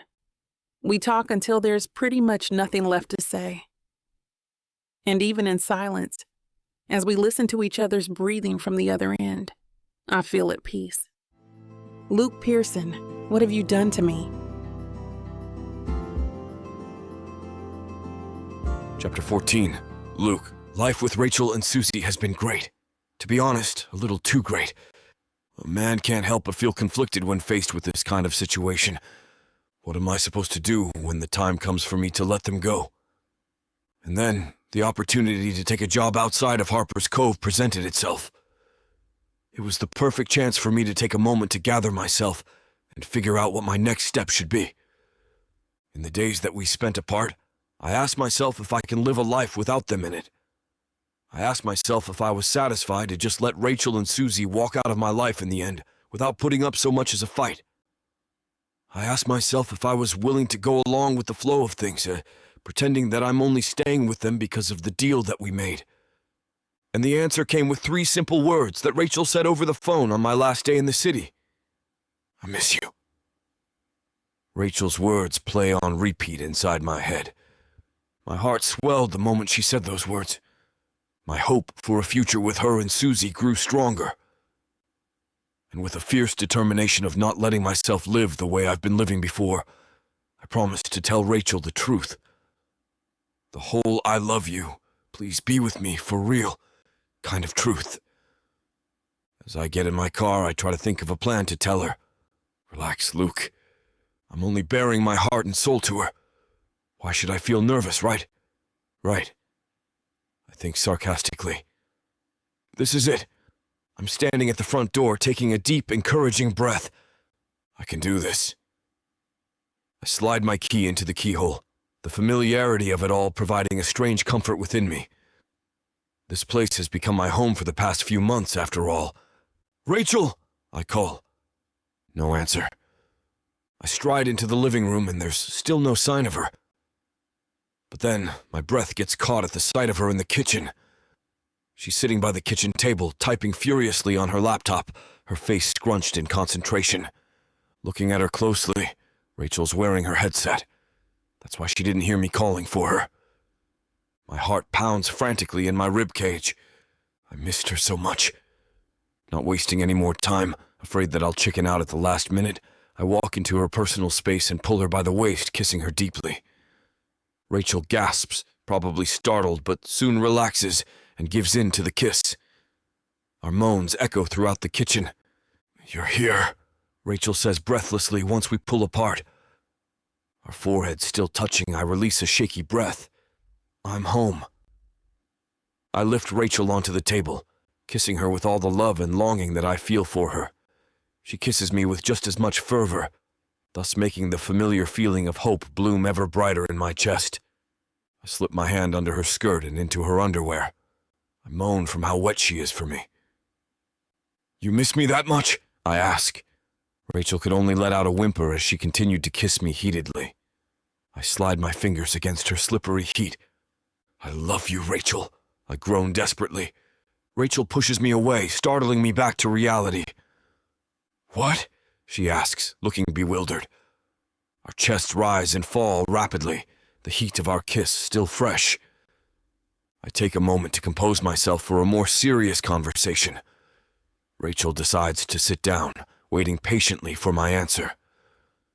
I look into her soft brown eyes, the shade darker than normal. I love you, Rachel, I say with as much sincerity as I can muster. She runs a hand through her long, curly black hair, still looking very much confused. You mean as friends, right?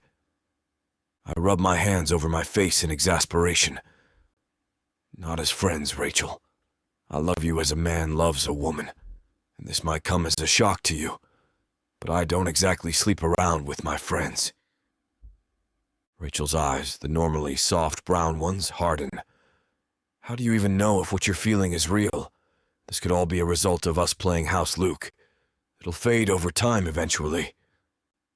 Rachel, the days that I spent with you and Susie have been the best days of my life. Did I have my doubts? Of course I did. I doubted whether I can keep on pretending that I'm fine with going along with this deal when my feelings for you are anything but platonic. I doubted whether I can just live in the moment and let go of you and Susie when the time comes. And I even doubted whether I can survive once the two of you are out of my life. But believe me, Rachel, the one thing that I never doubted was the realness of my feelings for you and Susie. Rachel's eyes look misty as she glances away. But we are leaving, Luke. I don't want to live in Harper's Cove. And I'm taking Susie with me back into the city once this is all over. I shake my head. Look me in the eye and tell me you don't love me, Rachel. Rachel remains unmoving and silent. I cup her face tenderly, forcing her to look at me. I love you, Rachel. And if you tell me that you don't love me, I'll forget any of this ever happened. Rachel's big brown eyes look hurt. I can't, she whispers. I kiss her slowly, softly, and lovingly, and my heart leaps for joy when she kisses me back. I'll make you believe me, Rachel. I'll prove to you how much I love you and Susie. I promise. I tell her with conviction. I'm not afraid to fight for us, Rachel, and I hope you'll find it in your heart to fight for me as well, I say, hoping that my words somehow pierce through her heart. Chapter 15. Rachel. Welcome to Pop's Diner, home of the best burgers in this side of the hemisphere. Sandy greets the first customer of the day. Her energy is just a wonder to behold as she smiles, taking every order in the diner. I relegate myself to the cashier, hoping to keep my mind off of Luke. Idle hands are the devil's playground after all, and I can't let my heart be Luke's playground, especially after that time when we went to the movies, and then to the beach. Oh God, there I go again. Somebody order something, please. A few hours in the shift, the moments in the diner cascade into a hazy blur as my mind still tries to blank off somewhere. It takes every part of my body to keep the focus on operating the cash register as the diner gets busier. But in the lull times, I can't help but stare at the majestic, almost faded facade of the old ceilings and walls of the diner. A sense of myriad melancholy and joy slowly fill my heart, where there was once nothing but disdain and apathy. Am I finally seeing what Luke has seen all this time? As if an invisible fairy godmother blesses the diner, the intricate tapestries and ambiance of the diner slowly begin to shine in my eyes. The diner is more than just a place where people eat. It is the soul of a bygone era. Do I really want to give up this beautiful diner? My thoughts haunt me so, as I feel as if the diner welcomes me in its warm embrace, as I sit in the register like a friend whom I dearly lost and found after a decade of searching. But my epiphany is cut short when a cold, biting wind bursts from the door as a customer walks in. "There you are, you skinny little tramp," snaps Gabriella as she strolls inside with that devilish smirk that she never leaves home without. "Good morning to you as well, cuz," I reply. "Good to see that you made it out of that burning stake yesterday, you witch." But I never look her in the eye. I just continue to pretend typing some ridiculous number of the cash register. This hellspawn doesn't even deserve my attention. "Ha ha, I'm glad you still have that tongue of yours. You might want to rip it out of your mouth after this. Say, your fiancé isn't around? I wanted him around to see this. Or rather, hear this. He's busy on actually improving this town. So why don't you go find some other diner to curse on?" But I can't finish my sentence as Gabriella whips out a small black stick that eerily looks like one of those discreet recording devices my old company used to sell. "Oh, did the bass get your tongue, cousin?" Gabriella gloats as she saunters around the diner. "That's right. I know your engagement is a fraud, and this is going to blow all your minds. Gabriella, there's no need to do this. Why don't we talk?" "Oh, it's Gabriella now," she snaps back as she points the recording device at me. I have half a mind to twist her wrist, slam it on the countertop, and snatch the device from her shaking broken hand if it weren't for everyone watching. "Not so tough now, are ya?" Oh God, what am I even thinking? I'm actually thinking of hurting someone just to keep this charade up. I need to be better than this. "Look, Gabriella, I'm sorry for whatever it is that you've got against me. I've been gone for so long from this town, but apparently you've been carrying it all this time and—" Gabriella slams her hand on the table, instantly silencing the bustling noise of the diner. "You selfish, self-absorbed, arrogant little brat. This was, is, and never will be about you. This is about the family. This is about the family that was not only there in the best of times, but was definitely there in the worst of times for Pops. You weren't there, Rachel, when Pops was delirious in his deathbed. You weren't there when he had to crap himself almost every night. You weren't there when he called out your name almost every night. And you weren't there the next day." Gabriella's eyes begin to water as she takes a deep breath. No longer are there any traces of malintent in her eyes, or sarcasm in her voice. This is the real Gabriella in front of me, finally bearing her soul out to me after all these years. You crappy little tramp, Gabriella continues. Pops gave you everything, and I can already smell the money on you. Well, hell or high water ain't going to stop me from stopping you, cousin, because I am taking this evidence here to my lawyer. I get out of the register and stand beside Gabriella. Is that really necessary? Look, we can talk about this. We can leave now. Why don't we talk this over coffee and... Gabriella's brows furrow. Her gaze is now full of fury and vitriol. I even take a step back as I ready myself for the avalanche of hate and insults. But the torrent never came. Instead, she walks towards the exit, and as she passes me by, she only has one word to say. Tramp.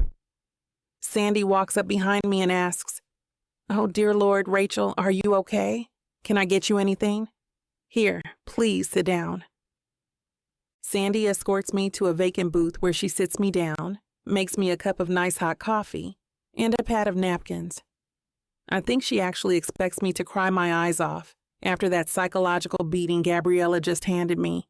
But no amount of napkins in the world can ever soak the tears in my heart if what Gabriella said was true about that goddamned audio recording device. Chapter 16. Rachel. Look, can you just sit down for a minute? Luke pleads. He's sitting down on one of the couches in my cottage's living room while I seem to be trying to dig a hole on my living room floor by pacing back and forth repeatedly. Susie appears to also enjoy following me from behind. "Choo-choo," says Susie as she laughs. "Honey, not right now, okay?" Susie looks at me with a dejected look and runs to her room. "Rachel," sighs Luke. "Shut it, Luke. I'll have enough time to worry about Susie once we find a way out of this predicament." "Damn it!" Okay. Just don't destroy any more items in the house." "Luke, can you please stop thinking less about what happens to the house now and more time thinking of ways to stop Gabriella from taking the property away from Susie and me?" I say, trying not to sound irritated at Luke. "Okay, but will you please sit down?" Luke says as he makes his way towards me and holds my hand. I see the look in his eyes, the same look that I've been falling for the last few weeks. I'd gladly just drag him to the couch and just kiss Luke until we're dead, but I need to protect Susie. I coldly brush my hand away from Lukey's and sit on a lone chair on the opposite side of the room. Luke looks sad for a bit, but eventually sits back down on the couch. "So, before we start," Luke continues, "what did Gabriella do to you at the diner?"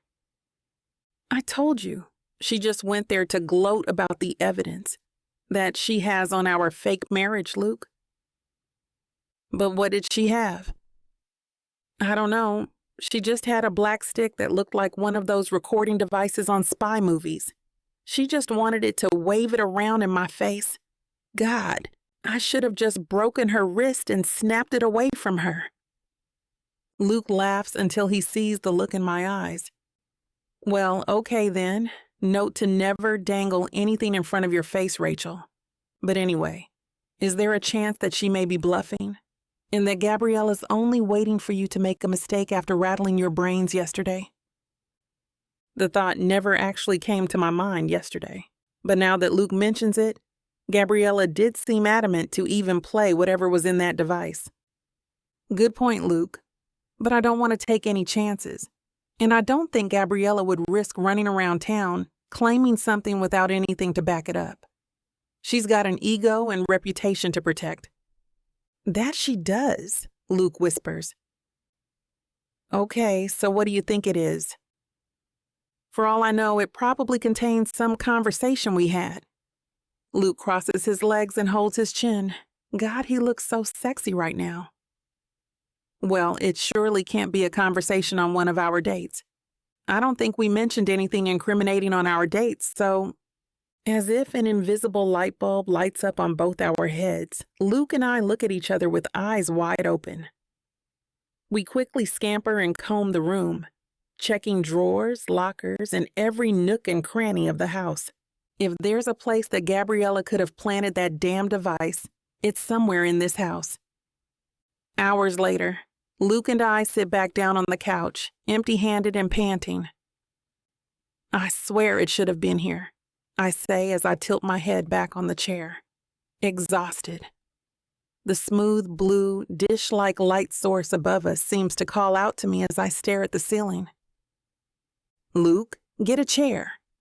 And just as expected, just above the dish, there's a dustless imprint of where a recording device could be. Damn it. She got us? Luke asks from below. Yep. Back on our seats, Luke and I stay silent as we contemplate the next course of action. By any chance, you couldn't just go up to her and actually break her wrist and get that device like you said? Luke asks jokingly. The audacity of it actually makes me laugh for the first time in today. I'd love to even just break her wrist, Luke, but by now she probably has backup copies of that record, whatever the hell it is. Awkward silence once again fills the living room. Luke and I are at the end of our ropes. All of a sudden, Luke breaks out in laughter.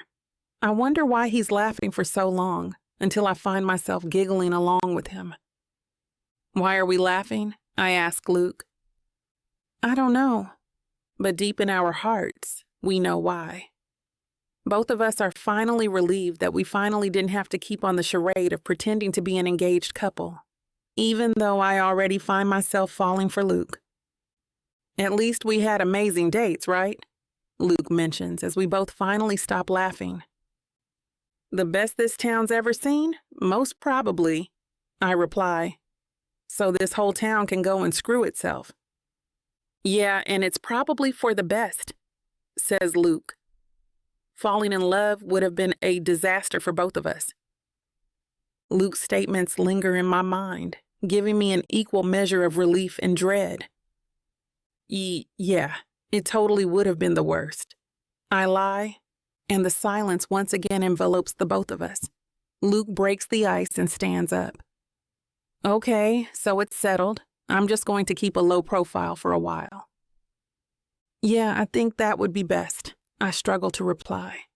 I'm gonna stay away from the diner for a couple of days as well. Let's wait and see what Gabriella actually has if she's bluffing at all. Luke waves me goodbye as he leaves, but before he can get to his car, I run to him and give him a big hug. Whoa, is everything okay, Rachel? Yes, and Luke? Yeah. Thank you. As his car drives away, I still can't get myself to tell him that Susie and I won't be staying in Harper's cover for long. Chapter 17. Luke. Rachel paces in the study, waiting for the Sheldon White person. Oh, what are we going to do, Luke? Rachel says frantically. You should sit down, and maybe calm down just a tiny bit, I suggest. Rachel glares. That's easy for you to say. Your future isn't hanging by a thread. Whatever Addie White's going to say affects both me and Susie. I release a heavy breath, running a hand through my sandy blonde hair in frustration. Look, I'm not trying to say that this isn't a big deal, but running a hole through your grandfather's carpeted floor isn't the answer. Rachel sighs, her shoulders slumped. I know. I'm sorry, Susie and I really need this property, you know? I take Rachel's hand and tug her down onto the couch. I know. Whatever happens, I swear I'm going to be there for you both. Rachel pulls her hand away, her eyes unable to meet my own. Thank you, Luke, she says, after clearing her throat. I might be a little paranoid here, but why does it feel like Rachel's hiding something from me? No, I must be imagining things. Then, as if on cue, a man walks inside the study, with Rachel's pathetic excuse for a cousin trailing behind him. You must be Attorney Sheldon White. I get up from the couch in order to shake his hand. The man smiles, grasping my offered hand into a firm handshake. Yes, Sheldon White, sir. I presume you are Rachel's husband, he asks. I open my mouth to say, Yes, but Gabriella interrupts. Husband? They're not really married, Mr. White. Now, why don't we just get to handing over the property to me instead? Mr. White's eyebrows rise all the way to his hairline at Gabriella's remark. He clears his throat before asking, Do you have any proof regarding your claim, Miss Bleak? Gabriella smiles like a cat that got the canary. As a matter of fact, I do. Rachel looks like she's trying to keep herself from punching her cousin right in the face. Gabriella takes out a device from her handbag. She clicks on the tiny button at the side, and a recording of Rachel and I's conversation plays. We shouldn't have done that. This is just a fake marriage. Rachel's voice comes out clear and strong. Gabriella smirks. I can play other interesting conversations they had as proof, attorney. But I think Rachel's statement is enough proof already. Rachel's jaw twitches. She's got my hand in a death grip. You sneaky little tramp! Rachel shouts. Gabriella snorts. Say what you want about me, Rachel, but I'm no two-faced, desperate liar like you. Mr. White clears his throat, looking very awkward at the moment. In light of Miss Bleak's evidence, I cannot offer you the rights to your grandfather's property, Miss Goodman. I'm terribly sorry. Ha! That's right. Hand over the property to me already. I deserve it more than she does. Gabriella gloats. Mr. White shakes his head. I'm afraid I cannot do that, Miss Bleak. The year isn't over as of yet. Once the year is up and Miss Goodman is still unwed, I will transfer the property to you effective immediately. Gabriella groans. You might as well give it to me now. There's no way anyone would be desperate enough to marry my cousin's ugly mug by the end of the year. I clench my jaw at Gabriella's rude remarks. I hate it when anyone belittles the woman I love. This isn't over, Gabriella. Don't count Rachel out just yet, I tell her balefully. Gabriella snorts. Yeah, sure. You're a sweet guy, Luke, but you're not being very bright if you think Rachel's going to get herself hitched by the end of the year. Face it, I won. Be that as it may, I still need to wait by the end of the year. Goodbye, everyone. Attorney White clears out of the room in a hurry. Gabriella just throws Rachel a nasty glare before following after Sheldon White.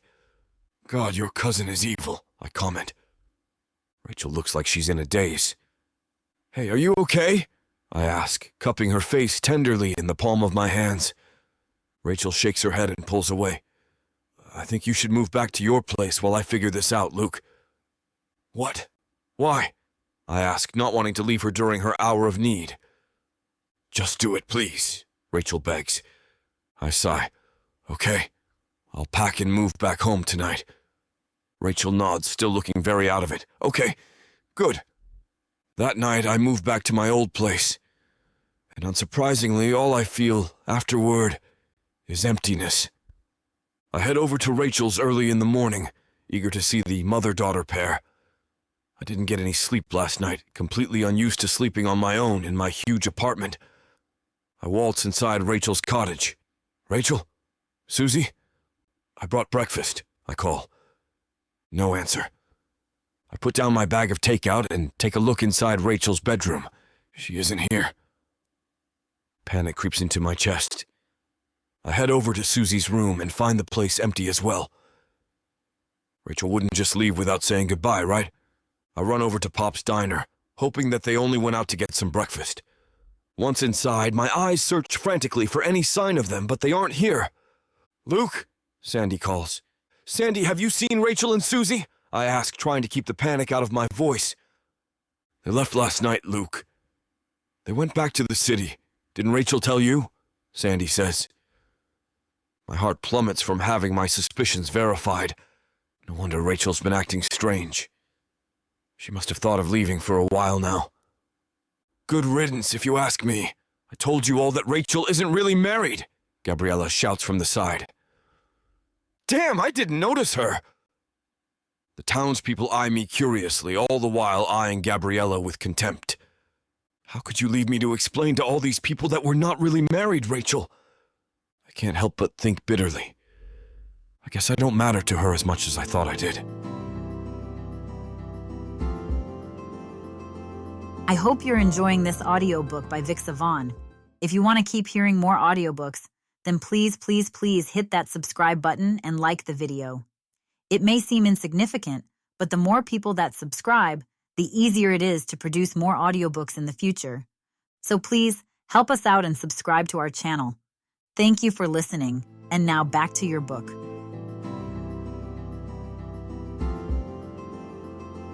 Chapter 18. Rachel. Sometimes in life, it's important to know a losing battle when you see one. There's no point in staying in Harper's Cove any longer.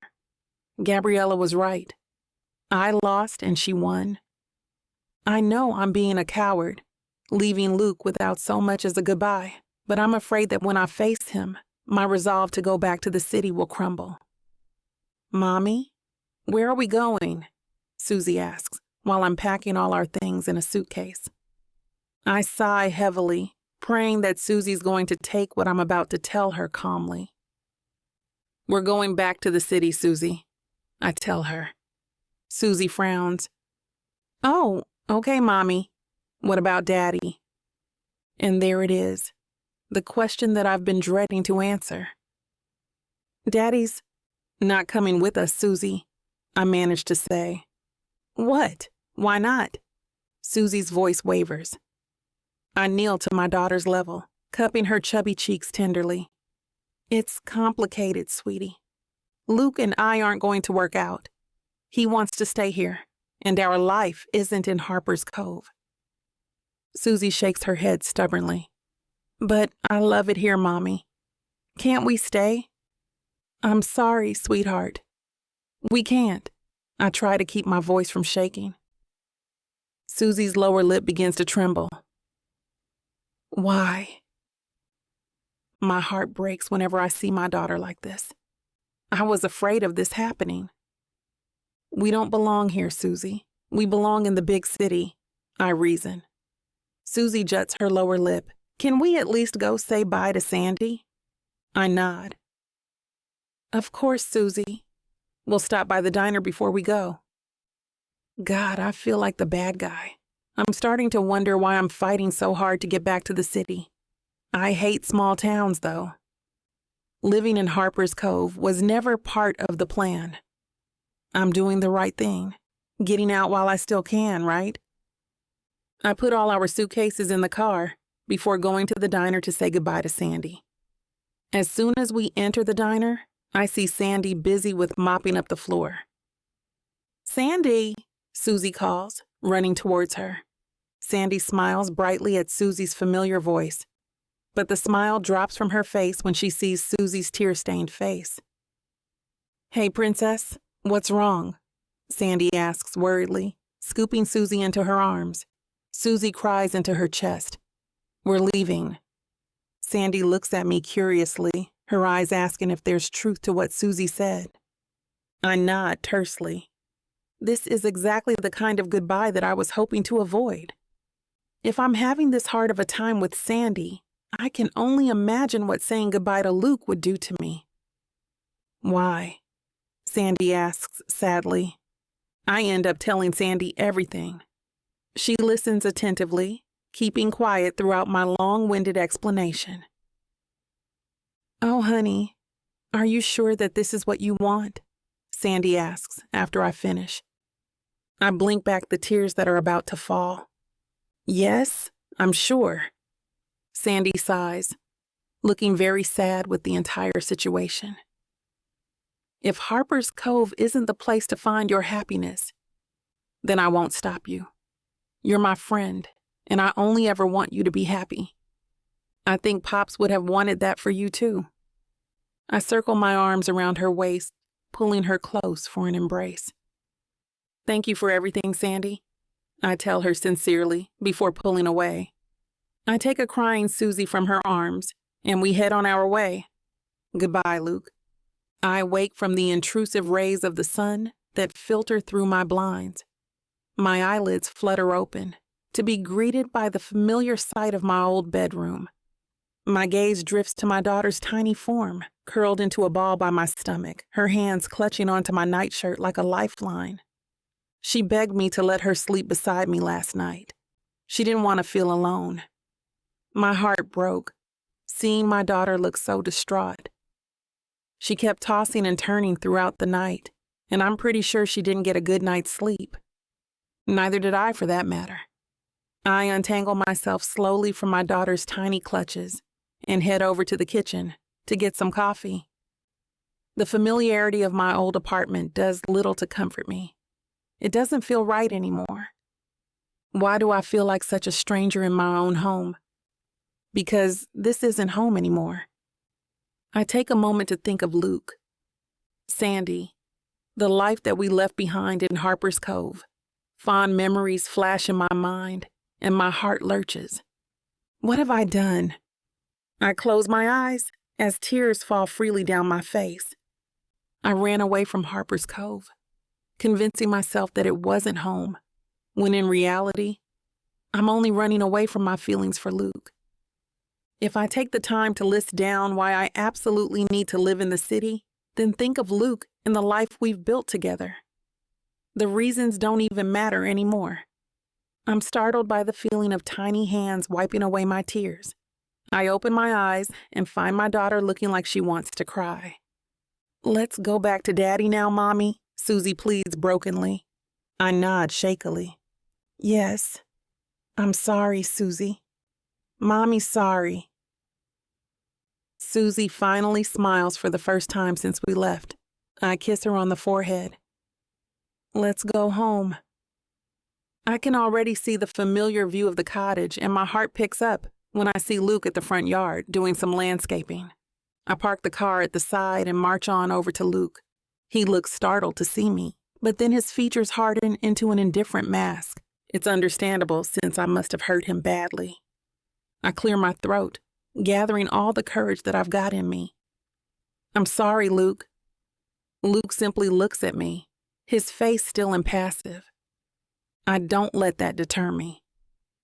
I never knew love before Luke, not even with Susie's father. And then I met you, and slowly, I finally understood what love really means. I love you, Luke. I'm sorry it took so long for me to figure things out, much less say anything. I'm sorry for being stubborn. I love you, and I hope that you'll forgive me for being such a jerk by leaving you all alone. My heart is beating frantically in my chest. The silence stretches between us. I close my eyes, hoping against all odds that Luke will find it in his heart to let me and Susie back in his life again. Chapter 19. Luke, I love you. How I have wanted to hear those 3 words from her ever since that night that I confessed.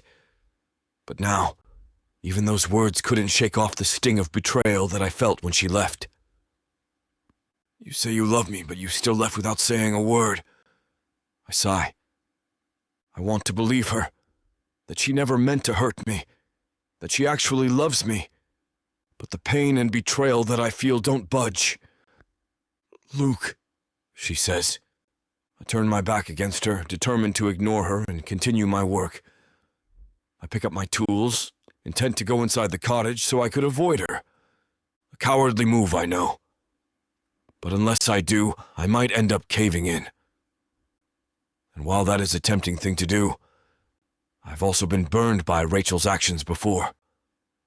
As much as I love her, I also need to protect and take care of myself. Luke, please, Rachel says. The resolve to leave crumbles when I hear the desperate tone in her voice. She's pleading for me to understand, to give her a chance.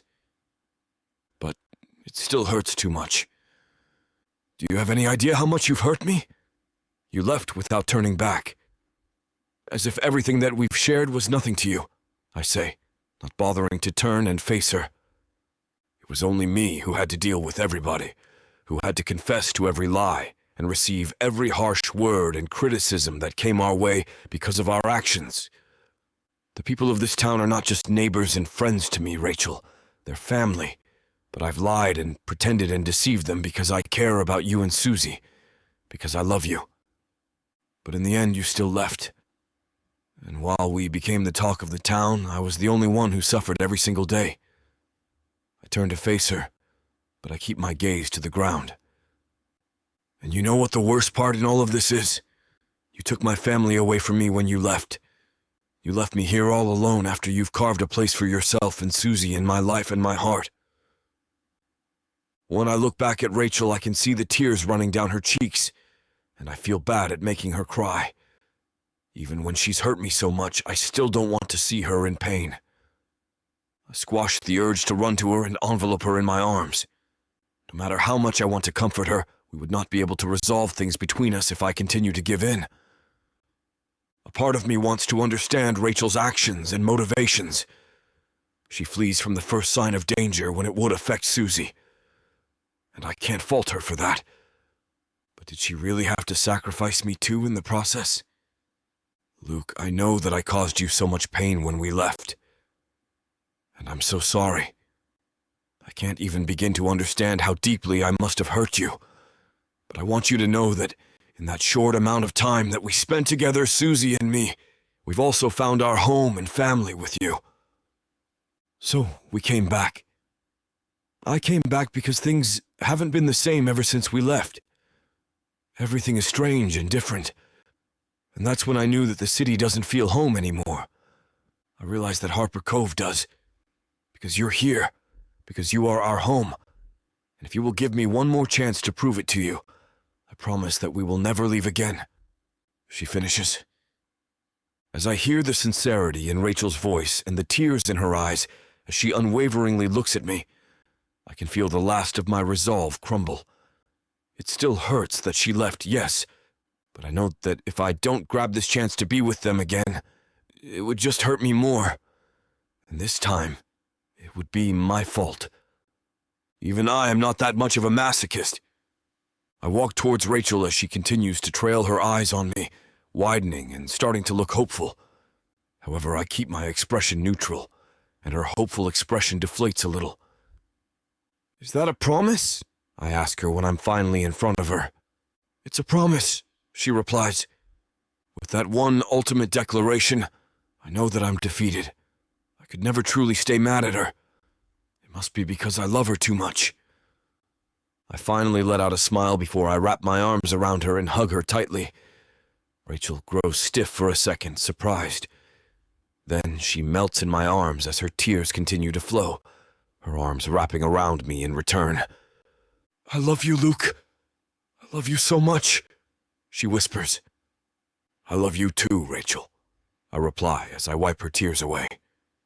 Our eyes meet, and as I stare at her, I can see the love shining in those beautiful eyes. And somehow the tear stains make her look even more beautiful. I cup her face in my hand and lift her head, leaning in for a gentle kiss. At this moment, with our love realized, I know that I could never ask for anything more except for this happiness to last. However, before I could deepen the kiss, a loud squeal and giggle broke the moment. We look at the car's direction and see that Susie has gotten herself out. Can I have a hug too? She asks, probably a little shy at interrupting us. Of course you can, honey, Rachel replies as she extends her arm to welcome her daughter. She then rushes over to sandwich herself in between us. I lift Susie and Rachel, and I envelop her in a tight hug. Now that I have my family back, I would let nothing break it apart again. This right here, this is bliss. Chapter 20, Rachel. 6 months later. Looking out the cottage's window, I see the people downstairs in the garden doing a last-minute check and making sure everything is ready for the wedding. My wedding. In less than an hour, I'm getting married to the love of my life. No words could express how happy I am today. I can't believe it. I'm getting married to Luke. For real this time. I walk towards the mirror and stare at my reflection, wondering just how I got so lucky when the door opens. Through the mirror, I see Luke enter the room. He walks towards me and places both arms around my waist in a hug. How are the preparations for the reception at the diner? I ask. Going well. We weren't wrong to have Sandy take care of that for us, Luke replies. Despite Gabriella's meddling, I still inherited the diner. And since we're staying in Harper's Cove, Luke and I have decided that keeping Pop's Diner open would be the smarter and more profitable option. With Luke's help, the diner underwent some renovations, and now it's serving its customers again. As for Gabriella, her actions had been the last straw for the people of Harper's Cove. Aside from trying to sabotage my relationship with Luke, a lot of the residents have suffered more than once because of Gabriella's busybody attitude. They finally had enough of her and driven her out of the town. Until now, nobody has any news on Gabriella's whereabouts, but hopefully, wherever she is, she has learned her lesson. Luke's lips slowly lower towards mine in a kiss. However, before our lips meet, the door bursts open and in comes Susie, decked in her flower girl dress. "Mommy, Daddy," she says. I want a hug too. Luke and I laugh at that and offer our arms out. Susie immediately runs into our arms. Despite there being the two of us, Luke and I fail to catch Susie, and we end up falling on the bed as our laughter fills the room. The wedding is a gorgeous and happy occasion. Walking towards the man I love on our way to forever, amidst the falling autumn leaves, reminds me of that fateful day a year ago when I asked him to be my fake husband, and now I get to have him as my real husband for the rest of our lives. As we say our vows, Luke and I couldn't hold back our tears, promising our lives and our love to one another. Then the pastor finally declares us husband and wife, and Luke kisses me passionately that has Susie giggling. Now the reception is nearly done, and through the soft music, Luke sways with me in a slow dance. My eyes trail over my husband as his eyes are closed, as if savoring this moment with me, and somehow I fall in love with him all over again. Luke opens his eyes again and looks at me, his gaze now laced with desire. "What do you say we get out here?" he whispers. Tempting offer, but what about our guests? And Susie? Sandy promised to take care of the guests. While our little angel is already back at the cottage tucked in bed, he answers. "So what do you say, Mrs. Pearson?"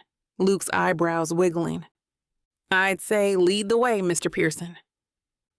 Luke leads me out of the diner, and we enter the cottage in hushed whispers and muffled giggles in order not to disturb Susie. "Finally, I get to have you all to myself," he whispers when we reach our bedroom. "And you'll have me for the rest of our lives," I whisper back as Luke slowly trails butterfly kisses along my neck. Well, well, well. Things are heating up again. You know what to do? Go to vixavon.com to get the dirty details that this platform won't put on the air. I know it sucks, but at least you can get a 40% discount with code VIXA40 to make up for it. Use it while it lasts and apply it to every digital product in your cart. Back to the story. Sunlight filters in the room, and the bright light wakes me up from my sleep. Eyes closed, my fingers travel across the bed but only find empty sheets. Eyes opening, I see that Luke is already out of bed. Then I hear voices downstairs, and I smile. I get up, get changed, and head down to the kitchen. There, I find Luke and Susie making breakfast. "Good morning, Mommy," Susie greets me when she notices me in the doorway. "Good morning," Luke greets. "It is a good morning, isn't it?" I reply. And I walk towards them as we begin our new life, now as a family,